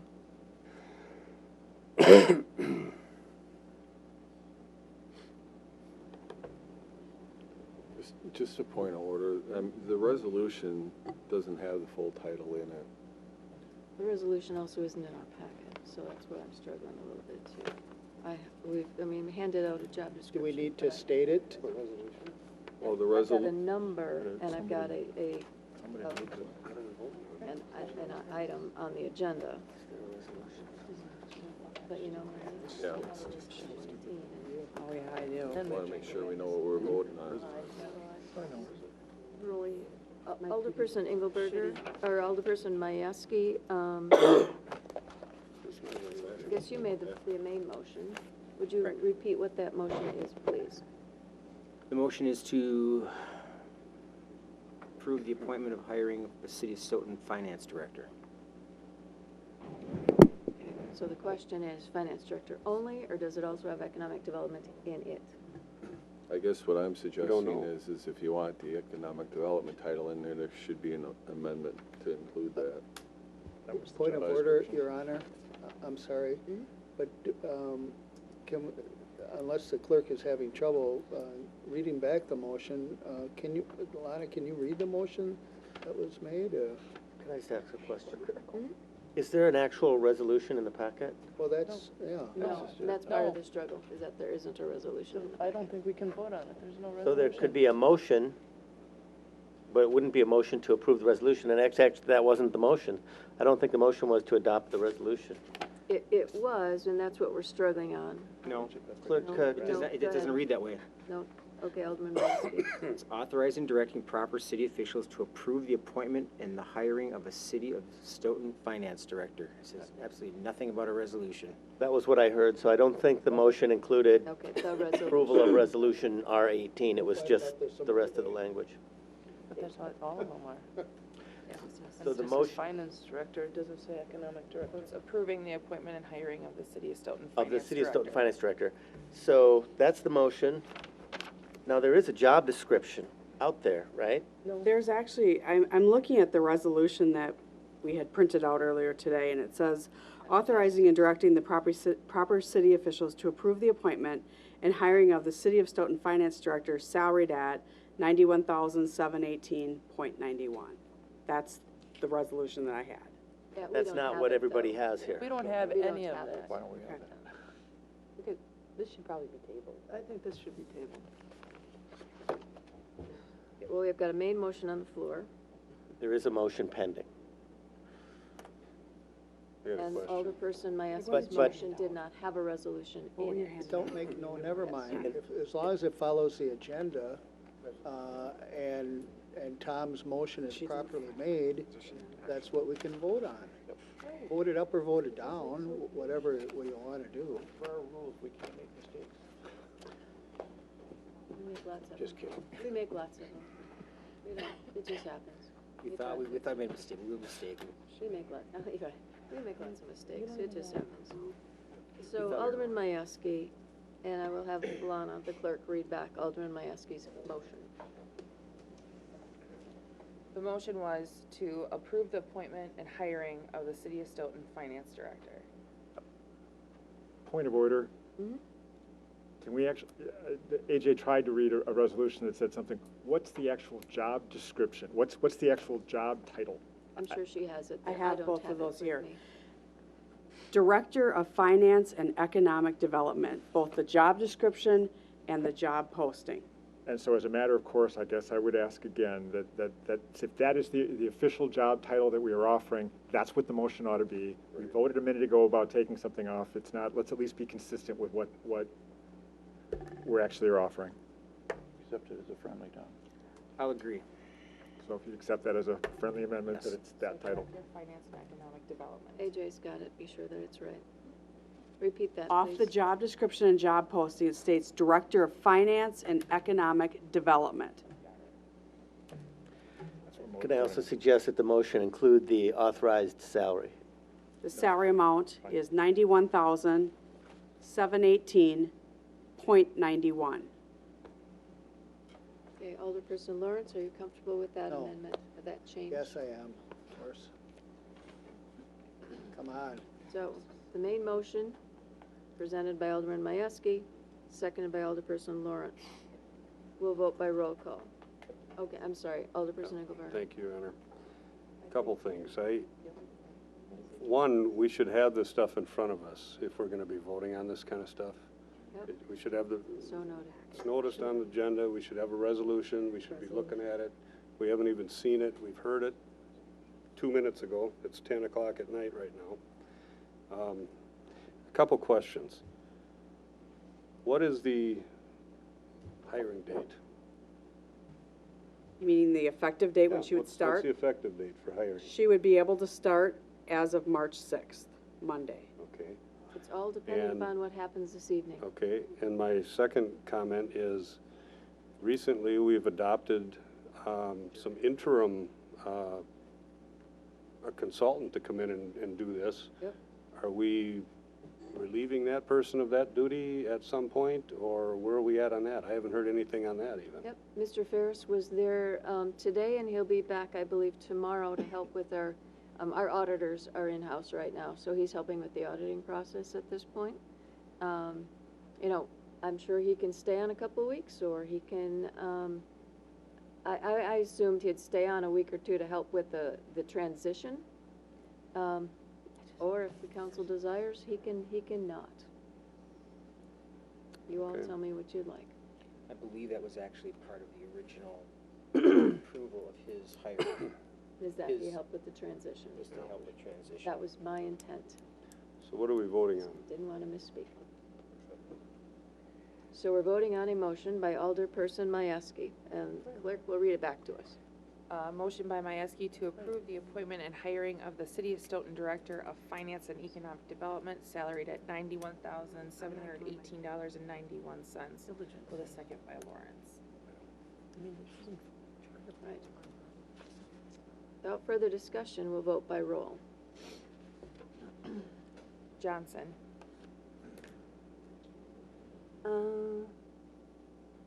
Yes? Lawrence. Aye. Majewski. Aye. Engelberger. Jensen. Aye. Truul. Aye. O'Connor. Aye. Bartlett. Aye. Hirsch. No. Kittleson. No. Swadley. Aye. Borisma. Aye. Motion carries on a vote of 10-2.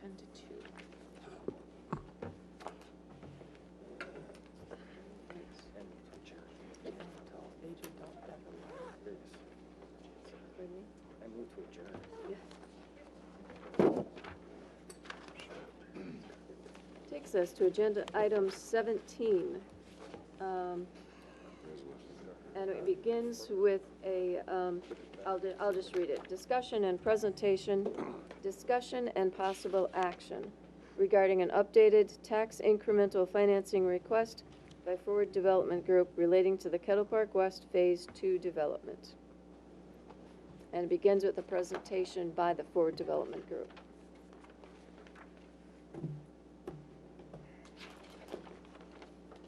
All right, welcome. And who'd like to begin? Thank you. Ron Henshaw with Forward Development Group on behalf of Kettle Park West, and looks like we saved the easiest item for last for you guys this evening. Don't bet on it. We, first of all, we appreciate the opportunity to present to the council. We filed our application with the city in August and informally had it brought to the council in November timeframe, and have looked for an opportunity when we'd have a chance to present some of our ideas and thoughts. Now, that being said, we have a thought this evening or approach that might provide a path for us to move this forward with the council, and out of the respect for everybody's time, and I know it's been a long evening for all of you, I want to make sure that we get the points made, but I'll try to move through it quickly so that you can consider it and give it the proper perspective, but not to belabor it, okay? So the intent tonight is to present some thoughts for you to consider on how we can maybe move Phase 2 forward. Let me talk about, I'm going to go over this slide briefly. We'll talk about the commercial center, which we refer to as phase one, just a little bit, so you can see it's ahead of plan, it's doing well. That portion of the financing that was provided is going to equal or exceed expectations, and it's important that you're aware of that, and I'll talk about that in a little bit, okay? When we provided the application for the TIF, the financing request that we have, it was a comprehensive application. What we're trying to do at the time, there's a resolution that the council approved late last summer, that early in the summer, I guess, that required that we do certain things as a developer. And so all of those requirements were built into our application. As we talked with staff and others, it was important that that be a complete and thorough application, okay? Now, that being said, when it was presented and we're looking at off-site costs of $5.7 million and on-site of $5.4 million, it's understandable that everybody's struggling with the magnitude of the project and the request. I mean, that's just not unique to yourselves and others in the community. That includes ourselves. It's a significant request, which commits significant, dollars, time, energy on everybody's part. So for people to struggle, that's not a surprise to any of us. So we're committed to this project, and we continue to try to find ways to make it work and move forward. So as we've attended the meetings that you've had, as we've listened to some of you individually, to the staff, and talked with you about the project, we think as we came through there, maybe there's a path where we can move through this and minimize risk on the behalf of everybody. And that's what we're looking to do and what we want to present this evening, that would narrow down the scope of our project and take a look at it in a different way, okay? Let me touch on the update of the commercial phase. We've mentioned some of this before, so it's repeat. Right now, based on what's ahead of us, about $35 million of the projected $45 million in tax increment is already on the boards and about ready to start in 2017 here. $18 million was needed to pay for the borrowing, the $4.5 million in borrowing. So it's going to more than exceed the payback that's needed, and actually is performing well. I'll go over in a little bit some more detail on that, but there's going to be 6 to 7 projects that will be starting this year, one of which already is completed in terms of the Walmart, and there'll be a hotel that's going to be starting this year, senior housing. There'll be 2 buildings on Lot 7.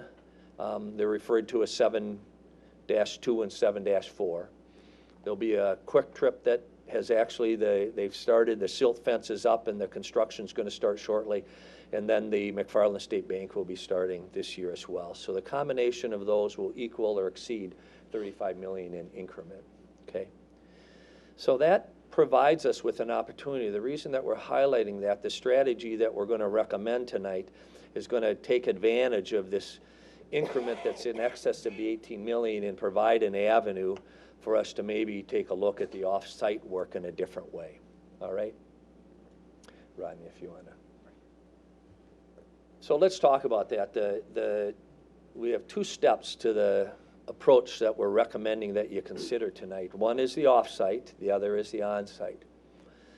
Basically, as we've taken a look and listened to the discussion as it relates to the off-site, now the off-site, if you keep that in mind, and I'll refer to that a little later on, that's the Highway 138 connection, the traffic signals and the connections at 51, the Deer Point Road, Jackson Street force main, and the related costs associated with that, okay? What we're recommending that be considered, and I'll explain all of this, and I'm going to try to go through it relatively quickly, but then tie it together, is that based on the traffic impact analysis, that off-site construction is not necessary to be done right away. Doesn't mean that we're not in support of it, that we won't continue to try to work to make sure all of those things come to fruition, but none of it has to be done in 2017. So if we take a look and we delay that $5.7 million, and I'll show you an avenue to get through that in a little bit, allow the cash to build in the tax increment district based on the increment that we know is coming on, there's a way to pay for all of those costs without borrowing any dollars. We can use the cash in the TID to do that. Then we can monitor the traffic. You know, we being the city can monitor the traffic in conjunction as we work to continue to try to find more tenants and to continue to move through phase 2 and make those decisions on the off-site at the appropriate time when all avenues have been explored in regards to possibly having costs paid for by others and those other methods that could be available to the city. Basically what we're saying is, let's use the time that we have before those connections are absolutely needed to the city's advantage. We'll get more information. We can find a way to do it more efficiently, more expediently, potentially, and work with the state to help us with those costs. It's just a prudent way to mitigate the financial risk, and the $5.7 million doesn't need to be done tomorrow, okay? So by looking at it differently, and this is hard to see, so I apologize, but if you can take a look at that left-hand table, the years 2016 through 2035, is there any way to make that larger? I'm not sure there is, Rodney, but.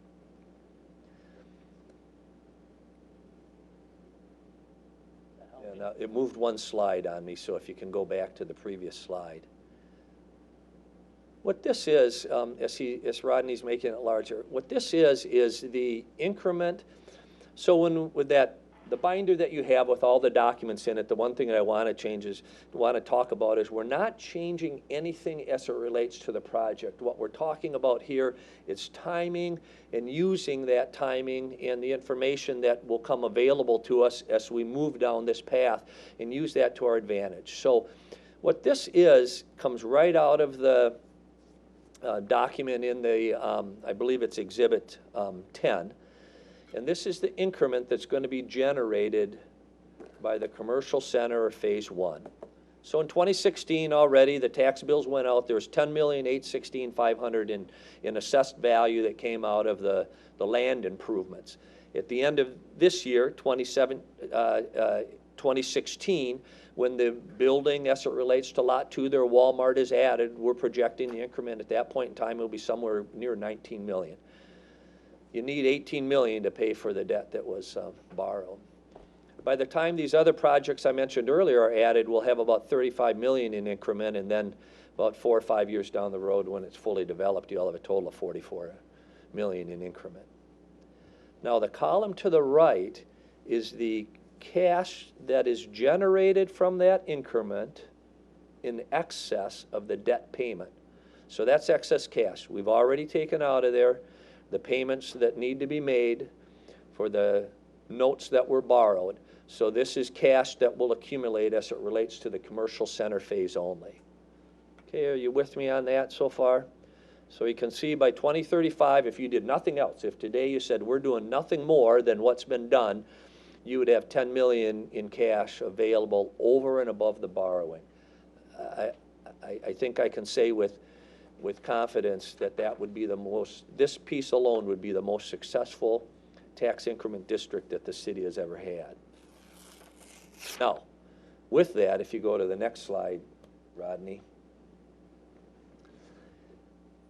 Yeah, and if you could blow that up just a little bit, that would. So all we've done in this next slide is to say, all right, if we let that cash accumulate, just like on the previous slide, what we could choose to do is to say, all right, what's the most important item that's been at least discussed amongst the council? It's the Highway 51 intersection. By 2021, there would be $2,160,000 of cash in the TID. You could use that to do the improvements at Highway 51 intersection.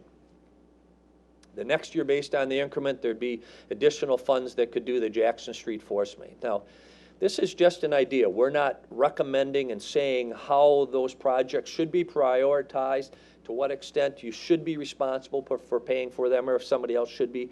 But it's a plan to say that when that was laid out and we were asked to put forward a complete application that included the off-site and the on-site, we weren't asked to provide guidance in regards to how that could possibly be funded or paid for, or how you mitigate risk as a city.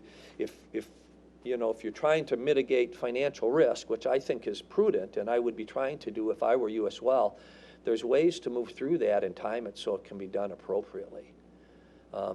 So this is just an idea, but what's most important to it is to show that as that cash will accumulate in the TID, it's going to provide opportunities to do those off-site things at the appropriate time. And with time, maybe there's other ways to continue to negotiate and get part of that done by at the state level or via other avenues that could be available to us. And so therefore, there's a myriad of opportunities that could be available to us. So the intent here is to say, all right, let's take a look at that offsite. There's a way to handle that and not have to borrow, not have to put any of the funds of the cities at risk, subject to what may come down the road. If you see the increment occurring and you feel comfortable that the tax dollars are coming in, you could always borrow in the short term, knowing that a year down the road the cash would be there. Those are options as well. So that's a thought as it relates to the off-site and how that could be managed, and, if you will, at the moment, set aside, continue to be monitored, continue to be moved forward, but at no borrowing or cost to the city at the moment. Okay? Is that, at least in concept, understandable? Okay. Show the years on there again? Is that on On the second slide, I didn't put them on there. If you go back to the first one, Rodney, it would show them then. So that 2 million, the 2,160,000, as I mentioned, was there actually in 2022. So that would be then when you would have funds available, should you decide to use them for that purpose.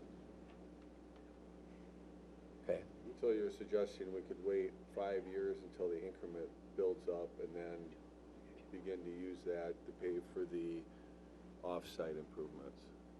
Correct. That would be one option or one way to do it. In that meantime, then the design of it, knowing exactly what it needed to look like and what it needed to do, then obviously all of that would be figured out in the meantime. Okay. And do you have anything to present on the on-site? Yeah, so that's the next step then. So what our first approach was to deal with the off-site, because there's not immediacy to that. The traffic impact analysis indicated that based on what we're doing, it's not creating the need for those to be any different than they are right now or needed in the future. So, but we do have a resolution that says we need to have the access issue resolved on 138 before you can begin the project. Correct. Those are limiting factors right now. So the question becomes, do we? So let me address the resolution at the end. Can I do that? But yes, the resolution's out there saying that it has to be figured out before we can move forward with anything beyond Phase 2A. Well, I guess my question is do you have anything scheduled with the DOT to address that issue? We're working on those issues, but they're not going to be resolved in the next 2 months, 3 months, 4 months, maybe a year before that's resolved. Well, then my perspective is, when you get that issue resolved, come back. You know, I mean, seriously, this is, we had that resolution how many months ago now? That's still on the books. We don't have that issue resolved. What's the point of going forward and having, 2 or 3 hour meetings? I've got Alderperson Engelberger and then Thank you, Your Honor. Boersma. Can we finish the report and then Yeah. have a discussion after they're finished with the report? Thank you. Yep. I'll call on you first after the report's finished. Thanks, Sid. I've got you down. Yeah, just real roughly, if it was only that intersection, how much would that cost? The 138 intersection, it's approximately $2 million. I think if we go back, it's like 1.9 of the 5.7. That's what I wanted to know. 344. What's that, Scott? I didn't hear that. It's in the last report they gave us, it's $1,914,344. Thank you. Oh, just one more thing before you move on. So, when you projected out doing those offsite improvements in 2022, are you using today's cost of doing that work, or are you using the projected cost of what it'll actually cost in the year 2022 to do that work? Well, we have not included inflation in here. Nothing's been designed, so we don't know. I haven't done that on the increment either. There's no inflation in the increment, no inflation in the mill rate. You know, those would be things that of course would affect it as well. So all of them are in today's dollars. Okay. All right. This slide or the next? Yeah, so then, so let's move to the next slide then, Rodney, so I can go through. So then, as it relates to the on-site piece, then the strategy that we're talking about here would be to break it down into smaller segments. You know, when you look at 5.7 and you look at 5.4 million, it's so large, it's hard to determine how to move forward and feel comfortable doing that. So if you take a look and you break it down into its smaller segments to see what does it make sense to take a look at this point in time and move forward with, and what can we delay, breaking it down into smaller chunks makes it more manageable. So in this particular case, what we'll show you in a second is 2B itself, what that means as it relates to the total of 2B, C, D, and E. Then we can monitor the success of that phase and TIF based on that and use that to make good decisions as we go forward. The risk can be transferred to the developer, as we've talked about on a pay-as-you-go, and I'll talk about that just a little bit more in a second. But once again, it's not creating any financial risk for the city at this moment. And then take the information that we're learning from each phase, use that information to your advantage in the second phase. We're trying to project things that are out there 5+ years right now, and as a result of doing that, it's hard to know exactly what the revenues are going to be, what the costs are, but as we move into each phase, we can narrow those down. And that's what we did on phase 2B to give you that information this evening, okay? So this is the same, we had the larger, the total exhibit in the TIF application that included the entire phase 2. We've now done the but-for test just for phase 2B. So you can see phase 2B, and I think if you go to, can you move forward a slide or two just so that I can keep going one more? Okay, go back up then, the exhibit that I had added, I had meant to add an exhibit in there. Do you have the, in the binder, can you get the, yeah, the phasing map. Excuse me, you guys, for, Dan will have the phasing map out in a second. If you isolate to 2B, which is Oak Opening, Jackson Street and Oak Opening Drive to the north, and the residential street along the northern edge, and then the amount of park that would need to be dedicated. So if you take a look at the exhibit here, that was approved by the resolution and was in our packet. So you can see 2B is Jackson Street and Oak Opening to the north, and then the residential street to this end. And then actually what we have in there, the appropriate amount of park that would need to be dedicated for that phase, it approximates about 8 acres. So if you take that 2B and use all the costs and the sales that are in the application but isolated for 2B, the only thing we did was we have updated the construction costs in this exhibit. And let me talk about that for a second, and then I'll get to the end result.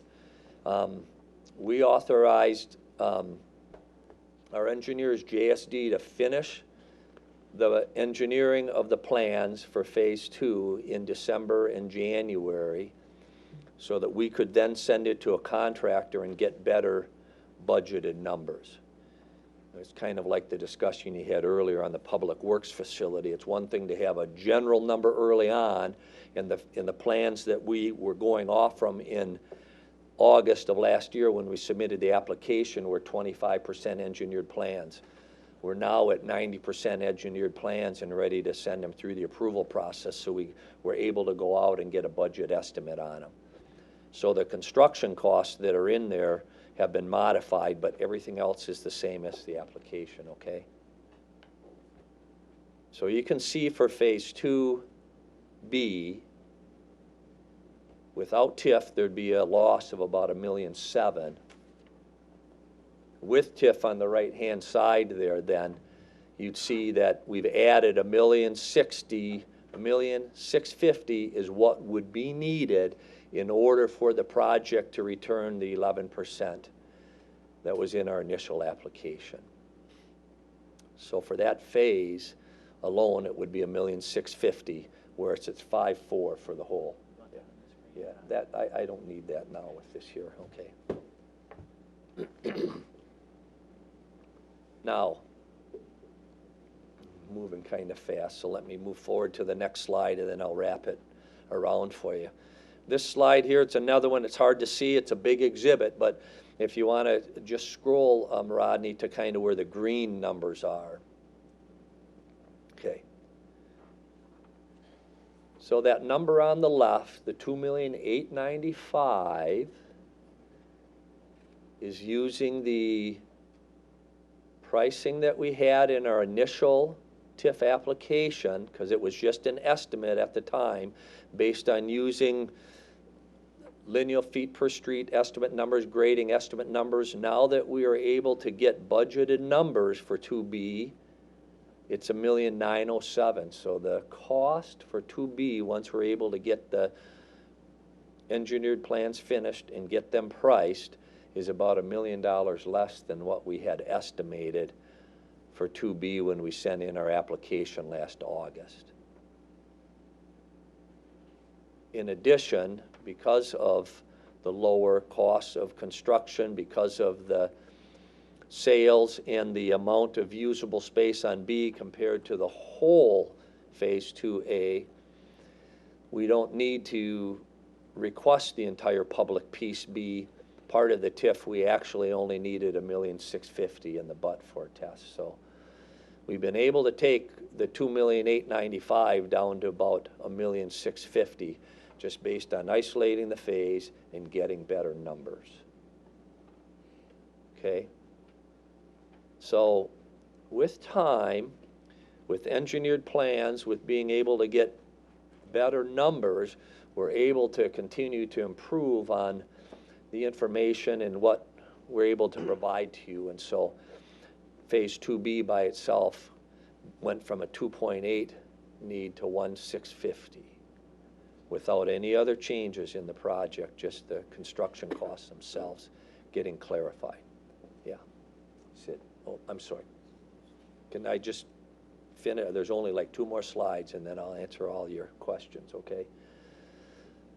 So now going to the next slide using the same example with the increment that would be created on 2B, which is approximately $22 million, after paying for the $1,650,000, which we as the developer would finance, and we'd be requesting that a portion of the increment be provided to us to pay that debt. After that increment is added, you'd still have $6 million in additional cash that would be in the TID. So between the commercial center phase and phase 2B, there's about $16 million of cash that would be available to be used for other purposes. So just to do a wrap-up then, what we tried to do, we know that there's many benefits to the city if we can move forward. I mean, you'll get some of the residential growth that the city would like to have that's good for the city overall and the school district. The west portion of the city, infrastructure, groundwork is being laid to be prepared for the future expansion. All of this complies with the neighborhood plan, and there's significant funds that are available within the TID for other uses, whether they be those off-site or other things that would be allowed.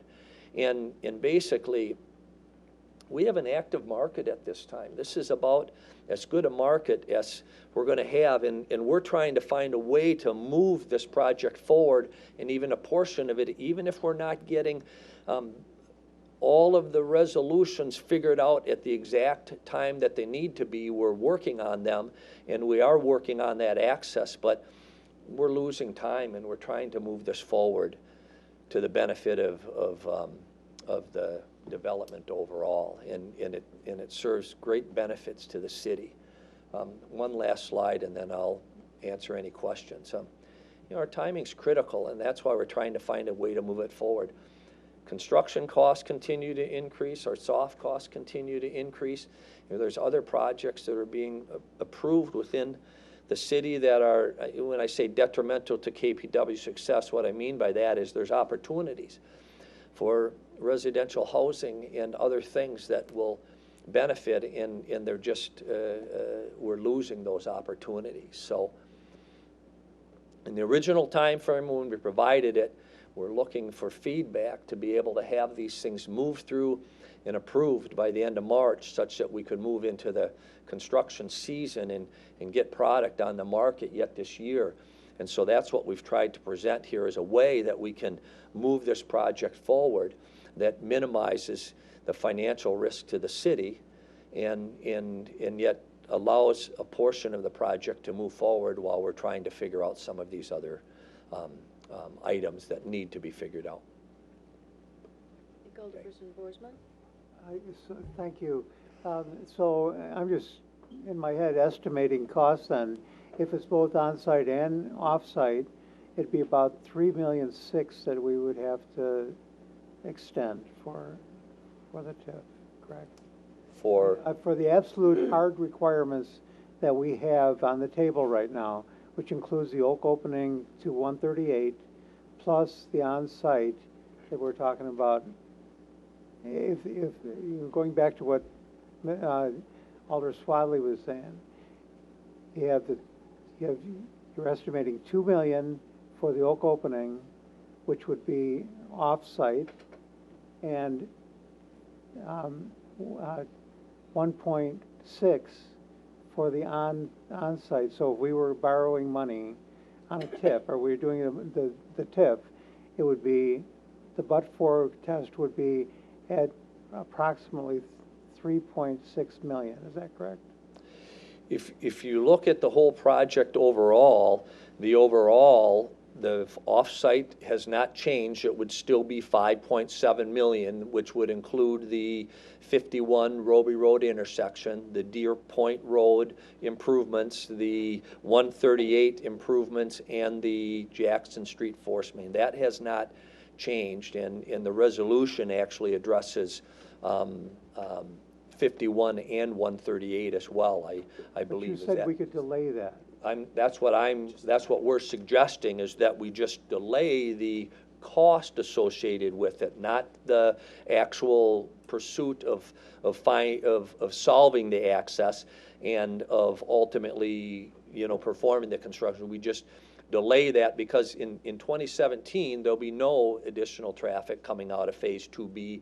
And then in 2018, when the construction starts, there would start to be some traffic, but we have 2 years before we really have any of those improvements being needed to any great extent. So that's the tack that we took to try to move the project forward right now. I'm just wanting you to totally agree with me that it's $3.6 million about that we would have to have if the hard requirement for the Oak opening would be $2 million, and you would be going for about $1.6 million. That adds up to me to be $3.6 million for both on-site and off-site, based on the hard requirements that we're giving you. Or is that wrong? No, that's not correct, because the requirements that have been placed on us include all of those off-site items to work to solve and use the funds within the TID before we can move forward with Phase 2. So we're trying to, what we're presenting here would be the ability to allow us to continue to work on those items in the resolution and to find ways to get them solved, but to allow the 2B to move forward with the $1,650,000 of you know, developer-funded TIF that we've presented here tonight. I have Alderperson Majewski and then Truul.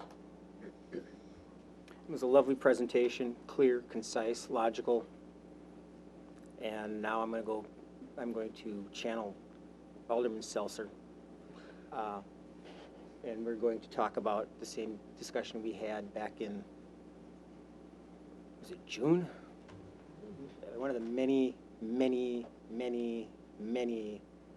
meetings that we've had of Committee of the Wholes and whatever on this subject. And Tom Seltzer said at the time, you will not get one more cent out of us because our constituents do not want to give you any more money. I don't know how much more clear he could have said that and how much more understanding you need in that. There are people not sitting in this room anymore because they didn't listen to that. And they were voted out of office for it because they didn't listen to their constituents. Our constituents do not want to give you another dime of taxpayer money for this project, period. That's the last thing I'm going to say about this. I will not change my mind on it. I will never change my mind on it. Not a penny. Alderperson Truul. Yeah, that's the map I was going to try and comment to Sid's question. Effectively, Ron, your proposal is just to extend the road on in and then carry it on up and do the B. So Sid, the conditions that we were talking about, to identify that cost, it would make no sense. They would need the road and everything else to get down there on top of everything else. So your request is again just to deal with a more reduced on-site cost. That's why, again, I know you're trying to ask, but I mean, effectively, it's not something that they would ever do as a part of this development. No, but going back to what Tim was saying, you know, that was a requirement that we had for the Oak Open. Right, but I mean, effectively, from a practical standpoint, the condition that we have, I believe, is that we have to have the resolution and a connection down there at 138. So again, but the discussion about spending the $2 million, they don't have that solved right now. They don't do anything else. You're looking for a way to start yet this summer and not do any of the off-site costs, not do any of the off-site improvements that we've been talking about. Council President Swedley. Thank you, Your Honor. So a couple things come to mind. The first thing is if we wanted to consider this alternative, we would have to do some calculation. First of all, you know, are we willing to wait up to 5 years to take care of the off-site improvements? Part of the off-site cost. The part I heard was, well, the first off-site improvements were in 2022. Right, but it's just one of the money that you had at 2022 would be for one of the intersections. Right, but the rest were after that. Right. Okay, so we wouldn't do anything until 2022. One of the things that has created some urgency to do the project is the intersection of Roby Road and Highway 51. By 2022, hopefully by then, we'll know what the DOT is going to do on the whole corridor going all the way to McFarland. So if we end up waiting that long, hopefully we won't have to pay a cent for it. That's if we're willing to wait that long. But one of the selling points of this development was to make the roads coming into our community safer. And if we're going to wait 5 years, one of the goals just went out the window. So that's that point. The other things would be is if we were willing to defer the off-site improvements, we'd have to do a calculation of how much interest we would save on a loan potentially over the period of time by using the increment instead of borrowing money versus the increased cost of inflation for doing the work 5 years from now instead of doing the work now. I would have no way of doing that calculation, but perhaps Springstead could do that for us. So that's the offsite. The onsite, you're basically saying you were able to reduce the cost from, what was it, 5.5 or 5.7 million? The onsite was 5.4. The portion relating to 2B was 2 point. Right, but sooner or later, we have to do the rest to finish the project. So, It's likely that there would be some savings there as well, based on what we're learning on 2B. but there again, if we defer the rest of that portion of the project, when we go to complete those on-site improvements, we're looking at the same thing. Are we gonna have to borrow money if we do it now to reimburse you for the on-site? Or is the cost of doing them on-site a few years from now gonna be more than the interest we'd save? It's kind of the same question. But where I'm at is I wanna make a motion and give you guys some direction. And the motion will be, the city council will not have any more discussion or take any action regarding Kettle Park West Phase 2 TIF request until the Highway 138 issue has been resolved to the city's council's satisfaction. Second. I'm gonna let Lana get that written down before we vote.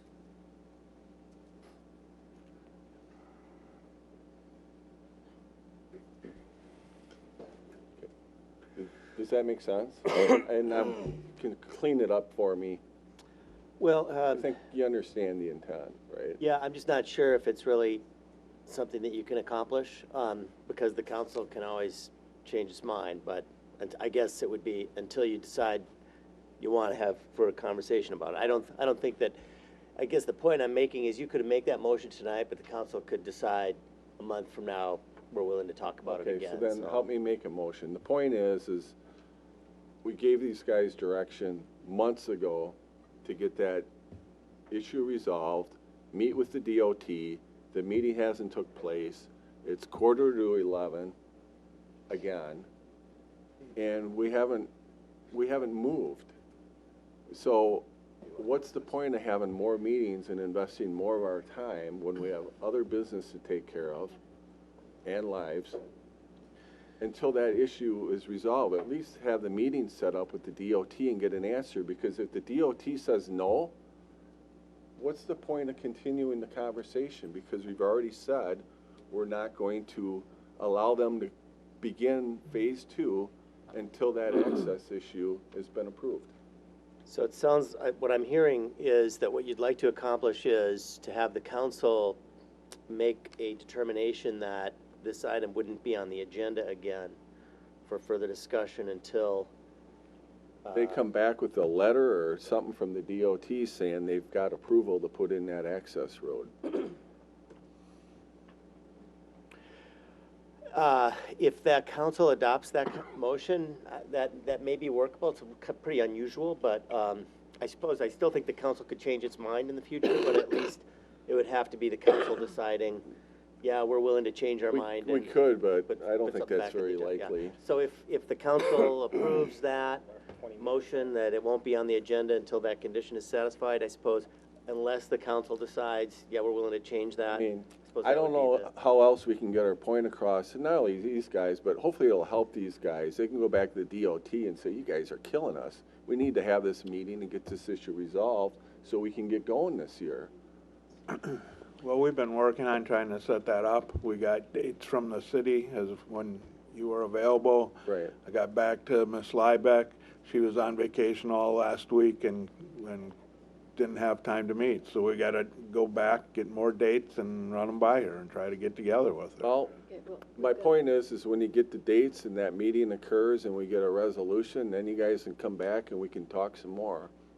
That's basically the motion in a nutshell. Yep, so I'm gonna have Lana repeat the motion, so we're sure we've got it. I have a motion by Swadley to state that the Common Council will not have any further discussions or take any further action on the Kettle Park West Phase 2 TIF application until the Highway 138 issue has been resolved to the City Council's satisfaction with the second ISD. Well, I don't think you could say till it's been resolved to the council's satisfaction. I guess it's until the developer has a, what? Some plan that's been approved by the DOT or something? That would be great. And I hope this resolution gets them that. I really do. Good. Okay, would you like that read back? Yes, please.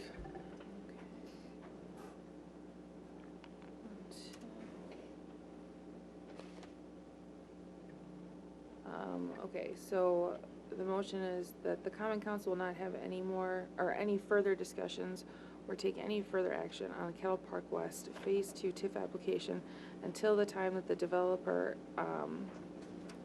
has a plan, that has been approved by the Wisconsin DOT regarding the Highway 138 connection. Does that work for the? Yeah, if you think that. I can't do any. Well, the alternative is you could just tighten it up a little bit and say it can't be on the agenda of the Common Council or something like that, but it's probably the same. Same thing. Whatever works. Okay, there's been a motion on the floor, but I see Alderperson Engelberger. Thank you, Your Honor. I was first, sorry. We'll get you before we go. Okay. I'm going to vote in favor of this. But here's the thing. We already voted on this 3 times.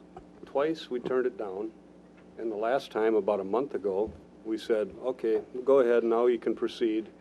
Now this is the 4th time we're going to vote on this same issue regarding before you do anything, you have to get that approved. It's exactly what we voted on 3 times before. Turned it down twice, accepted it once. I voted against it all 3 times. You know, I'm going to tell these guys exactly where I stand on this, as if they don't already know. I was the first one that opposed this development, TIF for this development. I don't oppose the development. I want you guys to build this thing. I want you to build it and just put it in without tax increment financing. You say you can't do it, then let me tell you something. Why don't you go redesign the thing so you can come and build it? What you got here is you've got a development that's about 95% residential in front of us. All of the other stuff is already approved.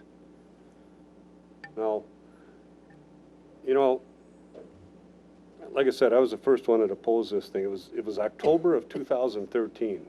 I came to a plan commission meeting and started asking some questions. That's the first time questions were asked regarding this development. We've been talking about this thing for 4 years.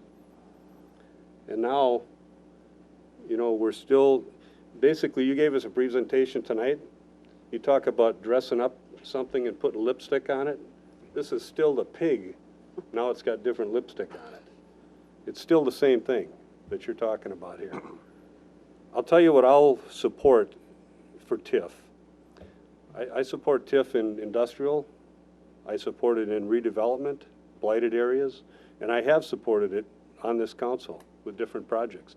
I'm not going to support any more on this project. What I would support for TIF on this project would be something that would rectify the safety issues of this thing, where you've got either an underpass to get people across because you've got major highways dividing this town with this development, or an overpass. That's what I would support for TIF. I don't know that anybody on this council is supportive of TIF on-site for this second phase. And I know that what this council did recommend was to do the off-site stuff because of the safety problems that are created with this development, because it's on the other side of a major highway. So you've got my response, and mine's not going to change either. Thank you. Alderperson Johnson. Again, I would like to make a proposal, if it's not too late, to put this on a referendum for voting, so the citizens can again vote how they feel about this. Did we forget? I don't understand why we're even discussing this many, many times over. Can't we put it on a referendum and ask how they feel about the development and the TIF dollars? From what I remember last time, they voted no, no, and yes to downtown. So can we still do that? I think Lana can answer that better than any of us. In terms of the upcoming April election, no. Okay. The question would have had to have been given to myself and the county clerk 70 days prior to the election, which would have been January 24th. Okay. So it's too late for the Right. April election. Well, I can go back and get the ones for phase 1, and I can bring them all out for everyone to relook at, if you guys forgot. Okay, we have a motion on the floor. Further discussion on the motion on the floor. All right, we'll vote by roll call. Lawrence. I'm gonna say yes. Majewski. Aye. Engelberger. I can't remember what the motion is. Sure, I'll let read Lana it. read it You again. said you were gonna support it. It changes, you know. Right, we should No, know it what it didn't. says. We should know. The motion stated that the Common Council, by Swadley, sorry, that the Common Council will not have any further discussions or take any further action on Kettle Park West Phase 2 TIF application until the developer has a plan that has been approved by the Wisconsin DOT regarding the Highway 138 connection. Aye. I gotta change screens. Jensen. Aye. Truul. No. O'Connor. No. Bartlett. Aye. Hirsch. Aye. Hiddleston. Aye. Swadley. Aye. Boersma. Aye. Johnson. Aye. That motion passes on a vote of 10 to 2. Okay, bye-bye. Motion to adjourn. There's been a motion to adjourn by Alderperson Hirsch. Is there a second? Second. Oh, O'Connor, that was fast. All those in favor? Aye. Opposed? Oh. Stinker. I think.